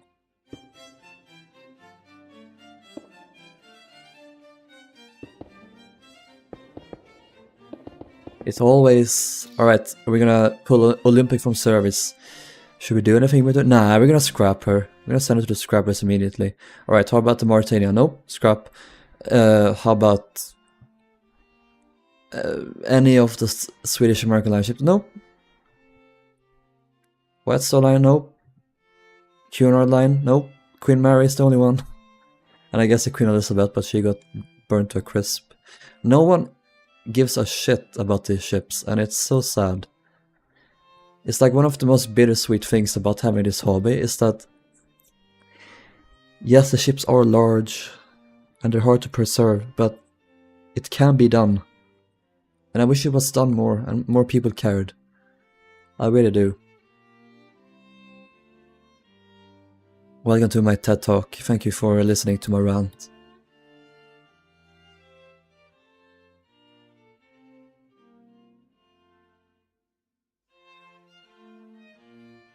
Yeah, exactly. Ship of Theseus, Stockholm. I don't care about her at all anymore, honestly.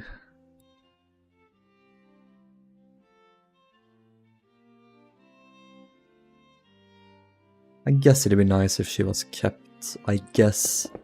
But yeah, no. No matter. Why is this so weird? What's this block?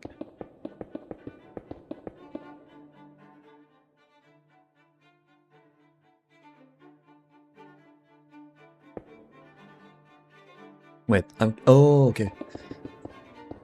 I'm a confused boy.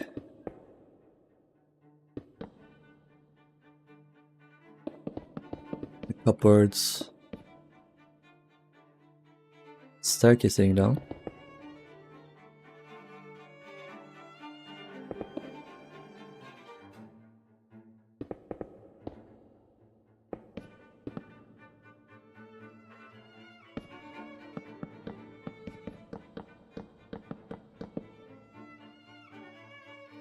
The Olympic and Mauritania were during the Great Depression.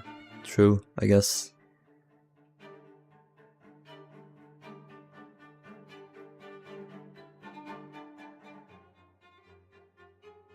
They live on in our hearts.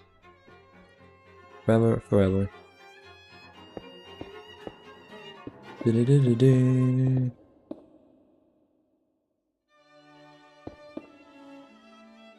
Yeah, it's like I said. It is understandable that they're not kept. They're so hard to maintain. But it's not impossible. Never impossible.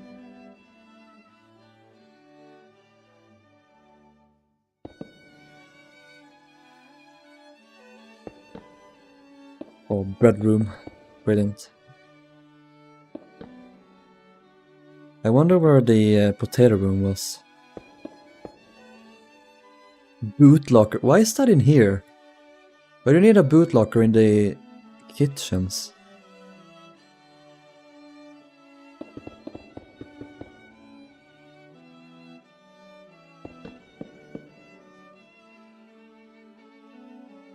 They had no excuse to not say Britannic. They did not.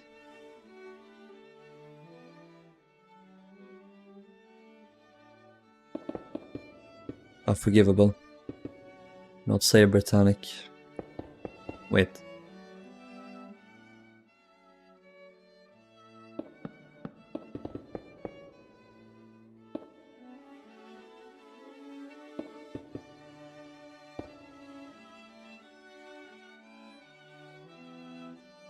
Falls of Clyde is a museum, but it's been neglected.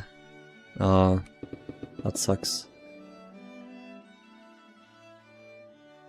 It's way so much easier to have a, say, we talked about trains earlier, but like a museum railway.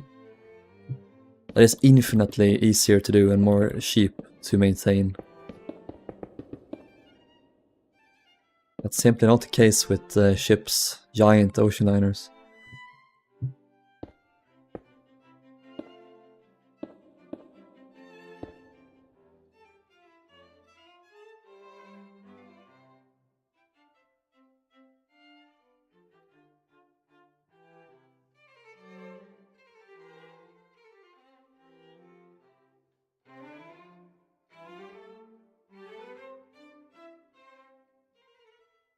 It was run till 2011.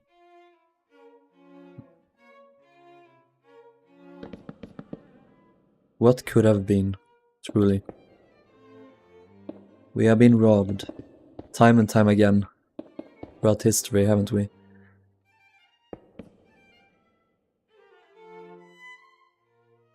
That is up.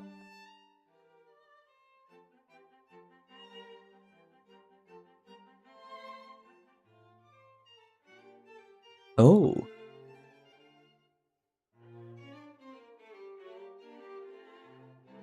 It's this here.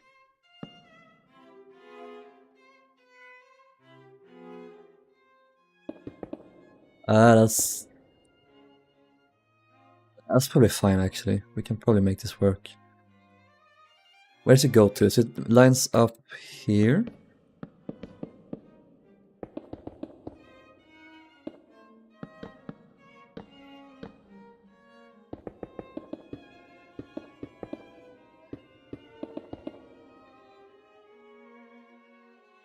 The National Railway Museum in York is such a vibe. Spent my 21st this year.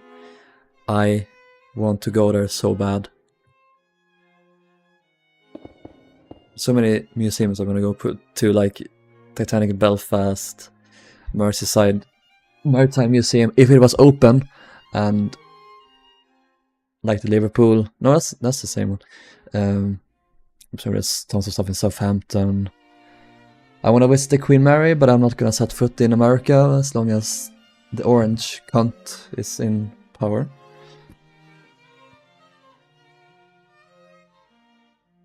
I would like to visit the Asama Maru as well as the Rotterdam. And QE2 as well, but I don't want to go to Dubai. I really don't.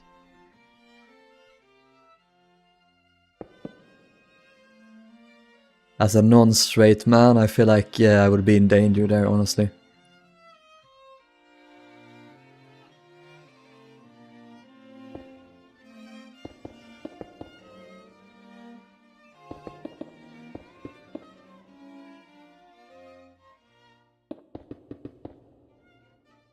That is... Wait, what? Oh, okay. How long is that? That is 6 blocks.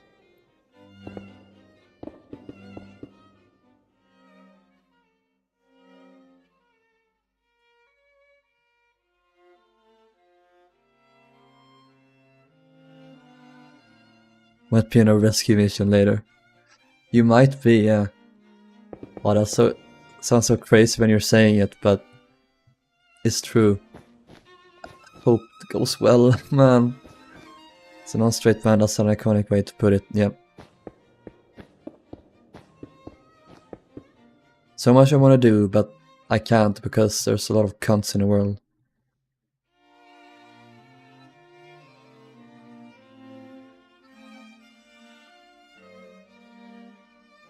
I'm not dressed in... I'd rather not go anywhere where I can be killed. Yeah, no.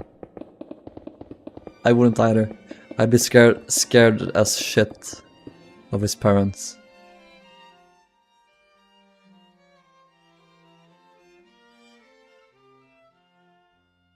So just be careful. Let the police handle it. It's their job after all. At least the police can do their job sometimes. Hopefully. One would hope.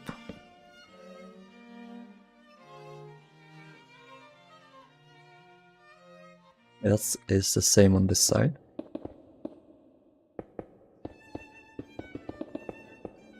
Also having tummy trouble because of stress. Yeah. It's all piling on, isn't it?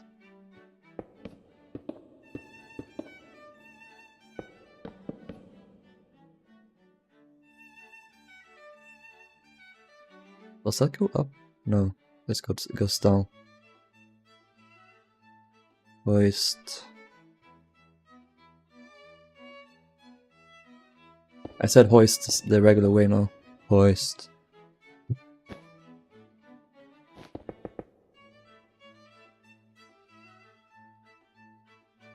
Right, parents say nothing is wrong, or please do nothing. I don't know.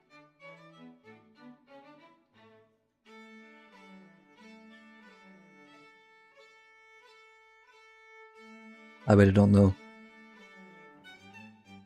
We can only hope, I suppose.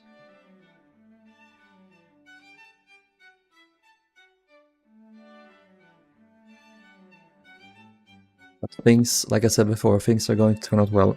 They always do. In the end. Don't worry about that.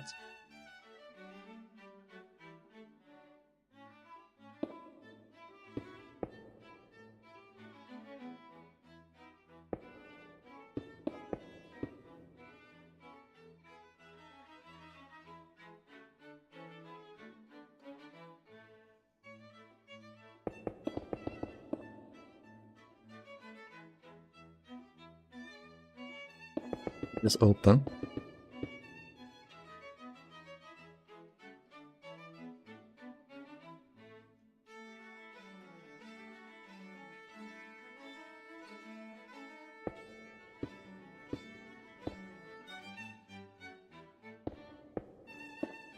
Don't get me started on America.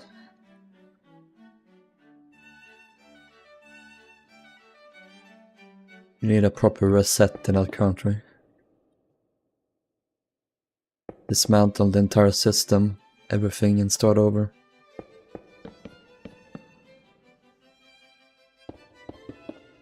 What's happening right now shouldn't be allowed to happen, but yet they are, so it's a sign that things aren't right.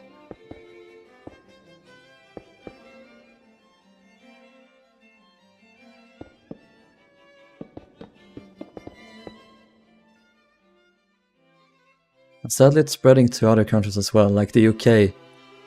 They're getting the same shit politics. Oh dear, we have reached the political section of the Rilhon streams. You're welcome. But it is important to talk about. Because we need to oppose it. This trend. Because if we don't, who else gonna do it? You know?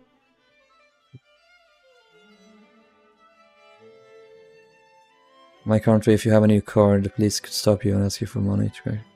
What?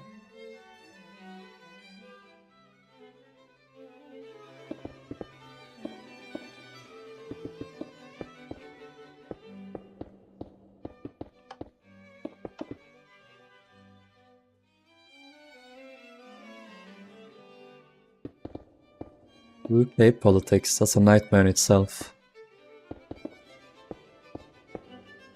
feel like the new Labour government has been more like the Tories. They've been more Tory-like than the Tories themselves, you know? I don't know how they managed that, but apparently somehow they did. Threw trans rights in the dirt immediately. Right into the trash bin. Absolute monsters.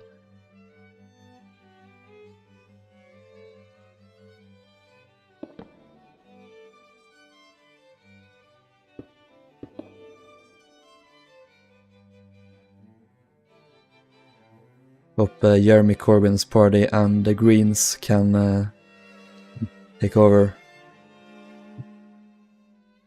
eventually, but the system appears to be rigged, so it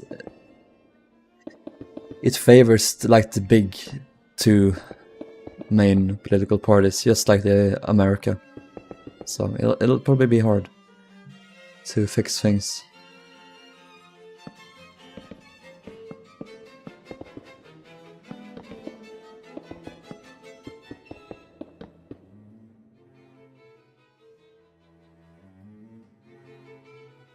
Yeah. They're appeasing the fascists, that's the thing. Hello.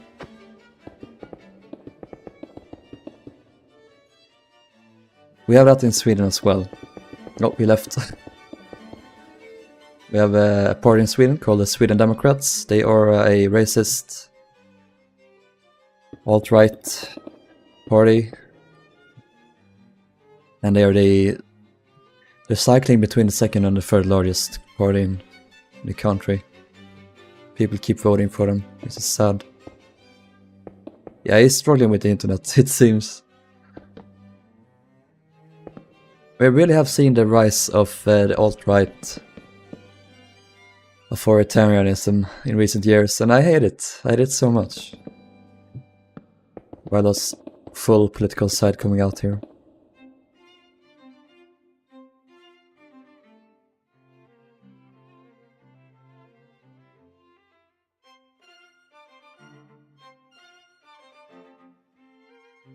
Yeah, reform. Fuck reform.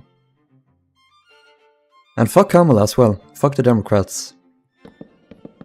Pieces of shit centrists that, yeah, supports Israel unconditionally. They don't give a shit about trans rights, so they don't give a shit about workers' rights, anything. They're the same shit as the Republicans. Just slightly better, but at this point it doesn't matter. It really doesn't. My full-on political rants coming out here. You guys are welcome.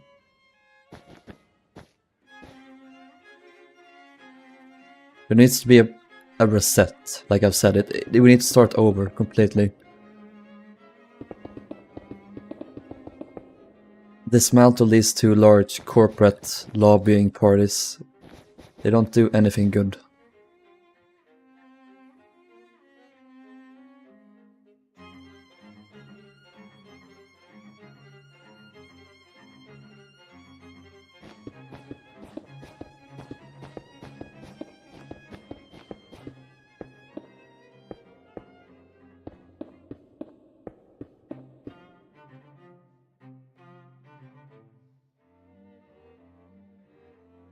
Guess we're going to win against far-right racism by 3%.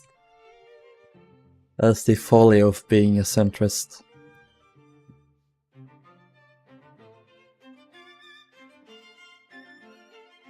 See, when centrists say both sides are the same, they mean that, like, oh, we need to meet in the middle. Both sides are valid. Attacking trans people is fine. We just have some concerns. When I say both sides are bad, I mean that both sides are shit. They don't give a shit about minorities. They don't give a shit about gay people, trans people, black people, any minority. They don't give a shit about women, like, just white men. Corporate, lobbyists, all that bullshit. I feel like this is how I sound when I drink, and I haven't drunk anything except for soda, so that side of me doesn't come out very much, but you're welcome, it has now. Hummus, what country are you in?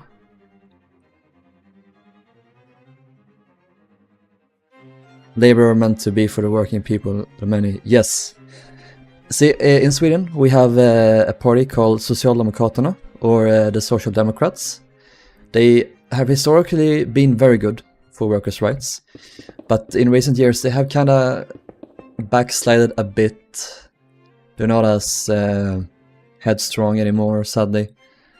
We do have a left-wing party, which I'm gonna vote for. I hope they'll be better, but yeah. I don't have a loyalty to any party. I think that's stupid.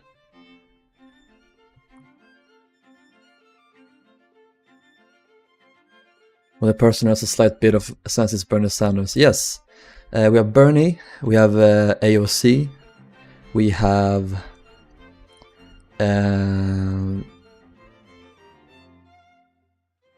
I forgot the guy who got elected mayor in New York, and also I forget. There are many, but yeah. Tunisia, okay. Mamdani, yeah, of course. I'm sorry. We stand Mamdani.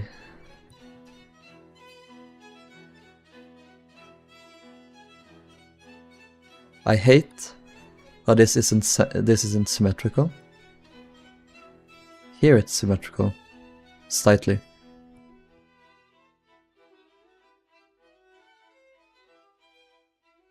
Thing is, people think you vote for a person, but it's not you vote for a party. Yeah. It's not a fucking, like,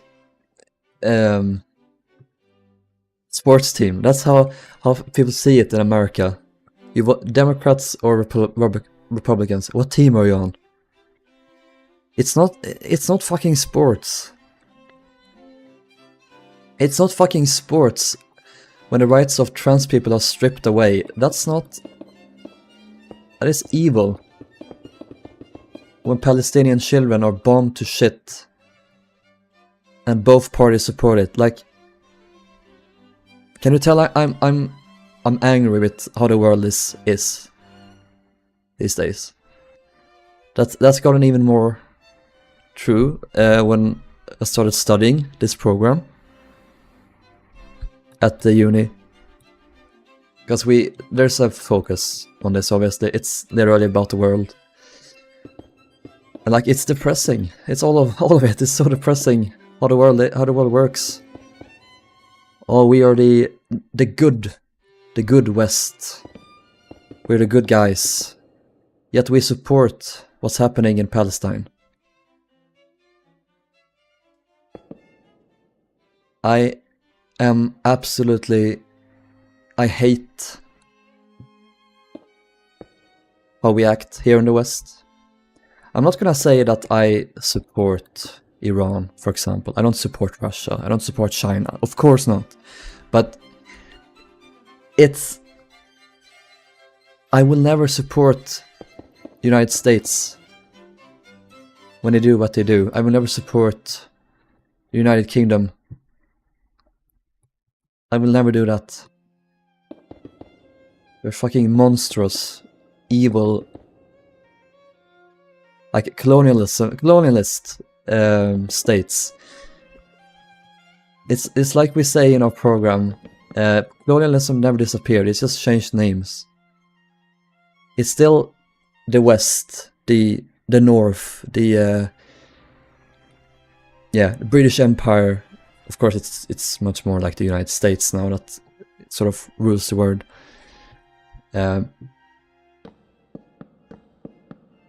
But yeah, it's all the same. You have the third world countries like in Africa and stuff.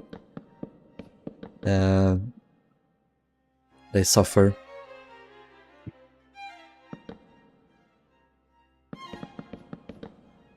While we here in the West, they, yeah.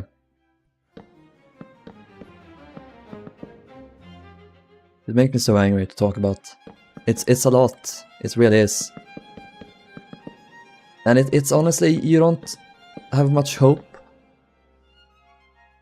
It's a very downer thing to think about all the time. So that's why I played Minecraft. Why I build ships, why I do all that I do, hang out with my friends. It's a distraction, all of it, from this grim fucking reality we all live in.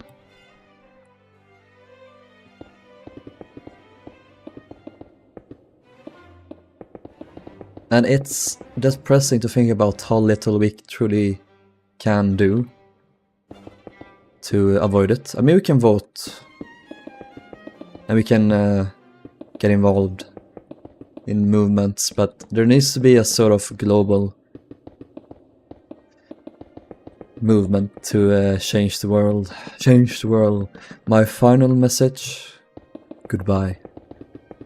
It sounds cheesy, I know, but everything needs to change. It really does. Sorry if I got super preachy there, but I really do believe it. And I hope you guys understand where I'm coming from.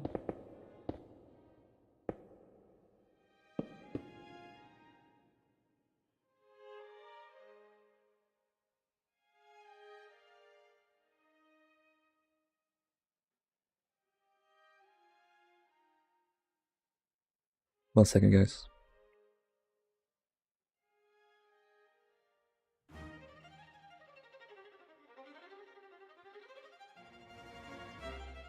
Hey Ori, I'm doing good. Comparatively good, talking about this depressing fucking subject. Should make a new late night politics show. I should make a video where I talk about all of my entire worldview. Yeah, woke. It's just a buzzword. I support rights for everyone. That's apparently woke these days. Woke Tanic. Did you see the guy who left Texas because he was woke and now he's in Russia? Didn't he die on the front lines? Because if so, a good riddance. Like, I truly don't care about these people anymore. I have no sympathy for them.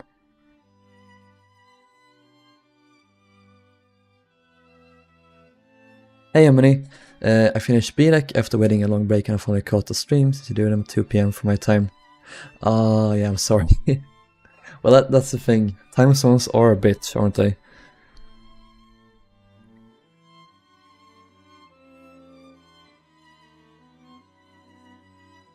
I've been mostly on autopilot, talking politics, and then outlining this. So we've done the galley, that's completely done now, that's good. And then also the tourist class dining room.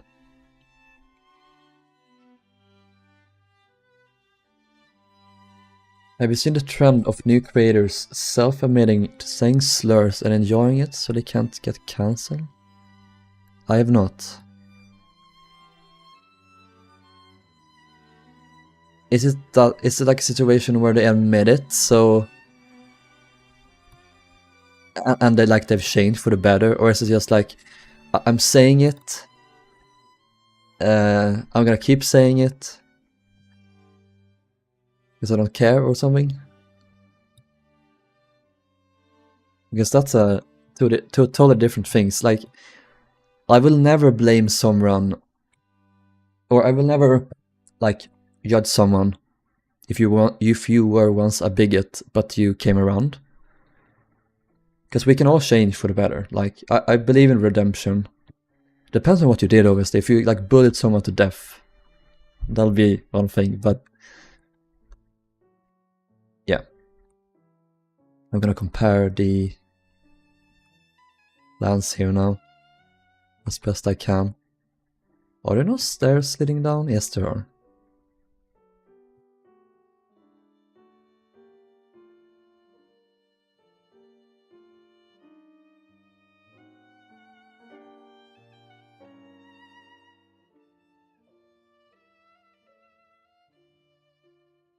Then there's people like J.K. Rowling, who I don't believe there is any redemption for. Like, she's so far gone now. He's truly one of the most evil people alive right now. I truly believe that.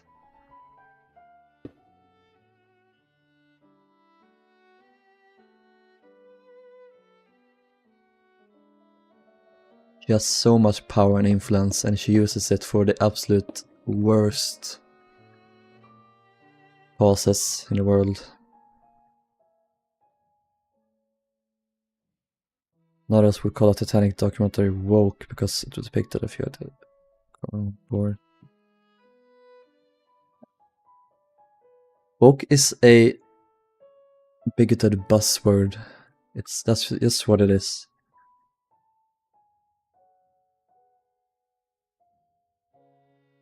By Donovan. It's weird to say Donovan. I always just call you Lego. Alright, okay, that's good. Holy deck plan. Holy deck plans, Batman.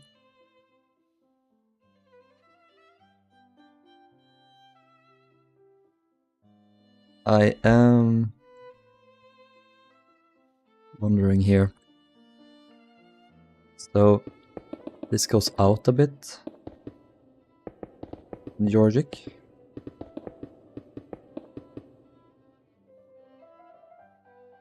And then this continues like over here.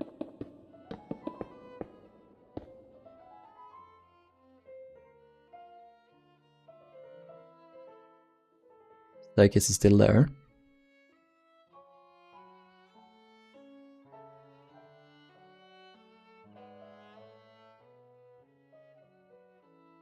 Vegetable room seems to be expanded, but the whatever this room is, steak cooking room, is gone. Expanded this room, the tourist galley, a lot.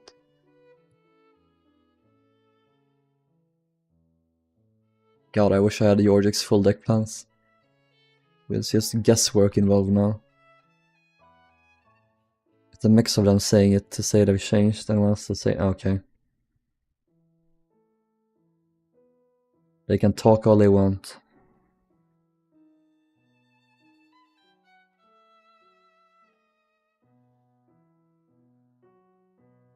Yeah, that's fine. I'll call you Lego then if you want. And you can call me whatever you want as well. Oscar or Rilhon.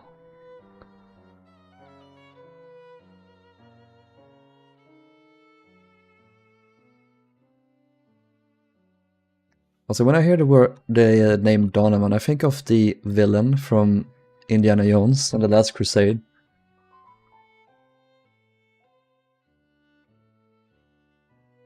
This goes here.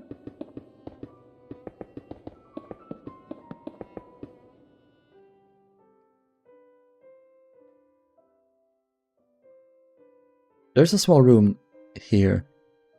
Oh, Hebrew gallery. That's probably it down there. So we have a small room here.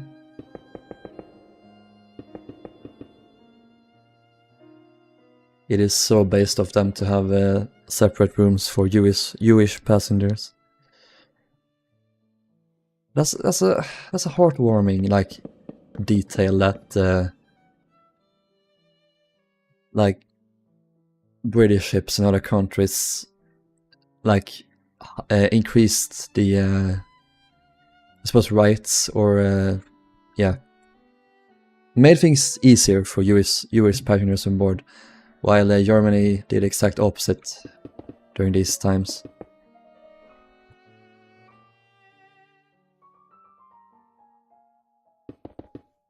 Makes me happy that there was a little bit of light in the world, you know.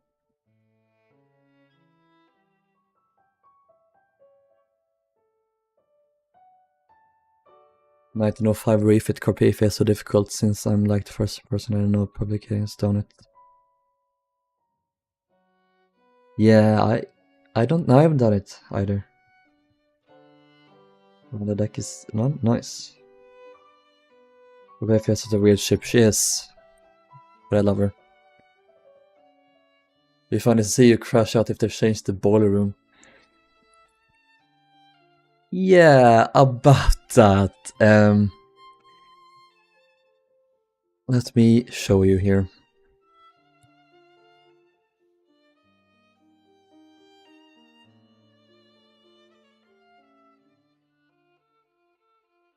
Bremen and Europa had used scanner. Did they? Really? I would have thought the Nazi party would have stopped that. But that's good to know. You can see the layout of the machinery around the motor rooms and the boiler rooms changed, which is atrocious, awful, terrible. Why did they do that? Why did they have to do that?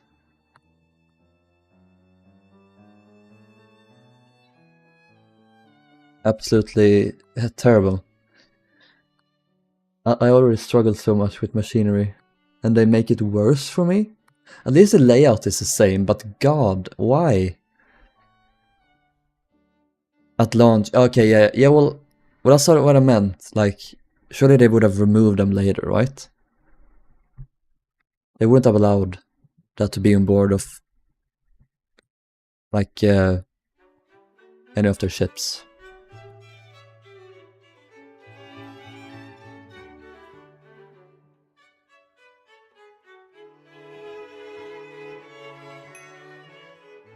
Ding? Oh.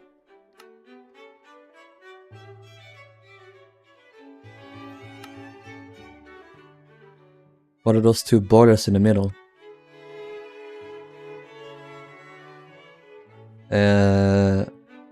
SE boilers. I don't know.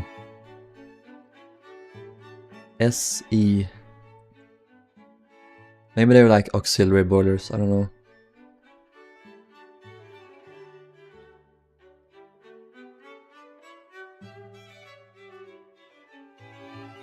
Yes, he was, Shawnee.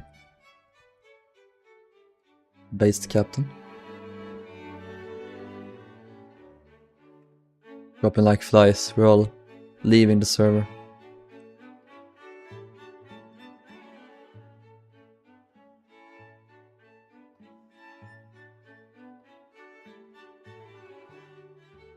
Did she only have 2 boilers? No, she had these ones, right? Or this? No, these are electric. I'm so bad with these ships because I know that's Stockholm. I thought Stockholm had the same general machinery, but on Stockholm they basically had the motor room here, and she had like oil boilers here in this room. But I guess these are also electric engines. Auxiliary ones. Yeah, I guess he only relied on electric engines. But yeah, let's carry on.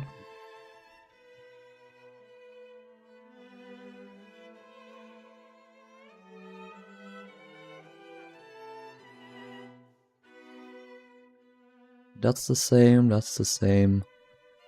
I don't know about here, if this staircase was still here.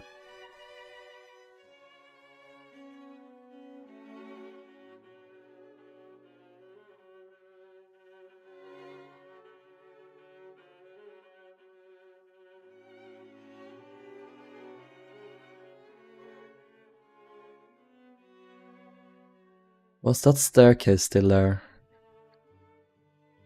Third class dining room here.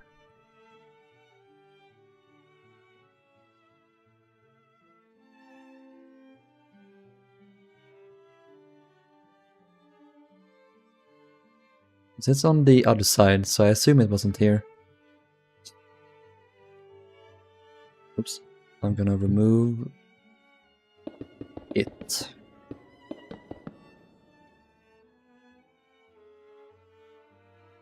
Do the ships from this era not have usual bottoms? No, not the electric powered ships. By Rilhon.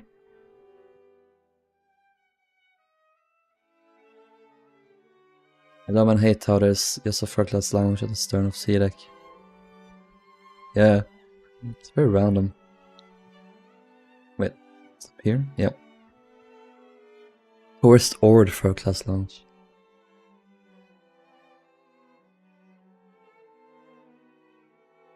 This ship was so interchangeable. Had a barrier here, so you could have one side or the other.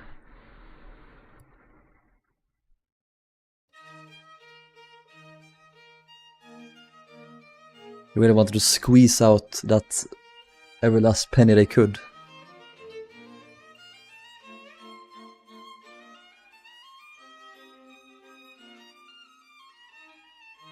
Seems they moved the what is that? It's an office of some kind. Second steward office, maybe. Move it there instead. Where am I? Where am I? Here.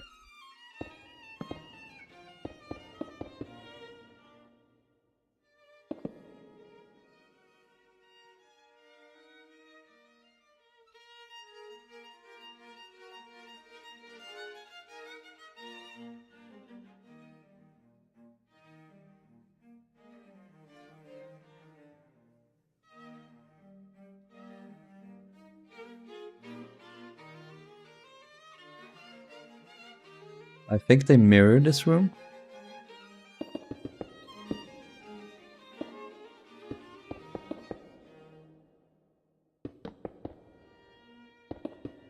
For some reason.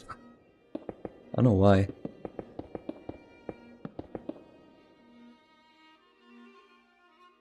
And it doesn't seem like they had these cupboards anymore. And here is the same. And there. Not here, that was enclosed.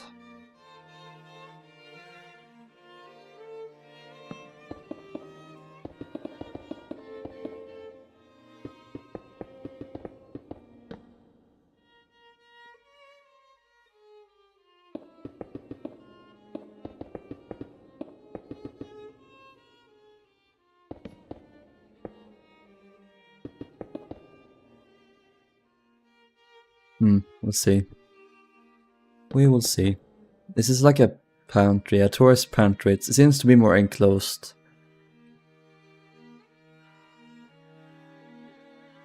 I was just asking how the motor vessel ship's machinery worked. Yeah. I tried my best to answer. I don't think... I can't really give a good answer though.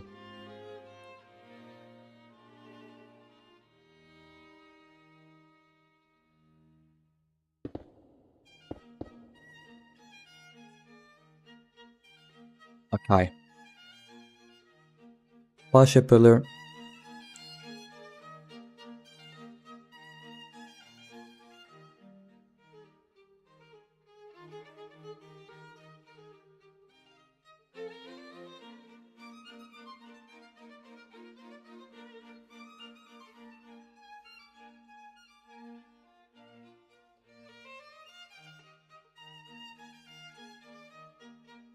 Oh. Alright. I can't believe we've done this.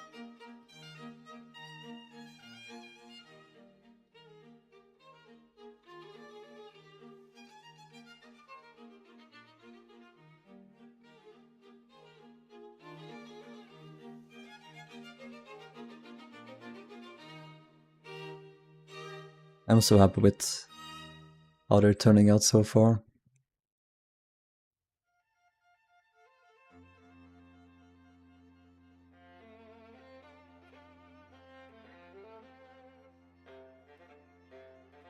Oh, we gotta do the gymnasium. and the children's playroom, and the writing room, and the card rooms, I mean. Not so much left to do. Don't forget, it will never end.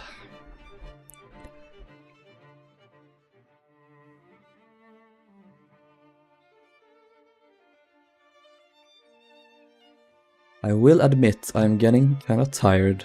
I think I will end the stream here actually.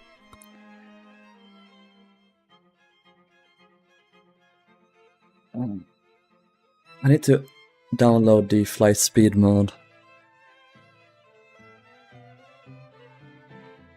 I can fly faster with the press of a button. I had that on my laptop, but I haven't installed it here yet. Guys, my friends, my beloved friends, I love you all so much for stopping by, as always. I will see you in the next stream. I don't know when that is. I might.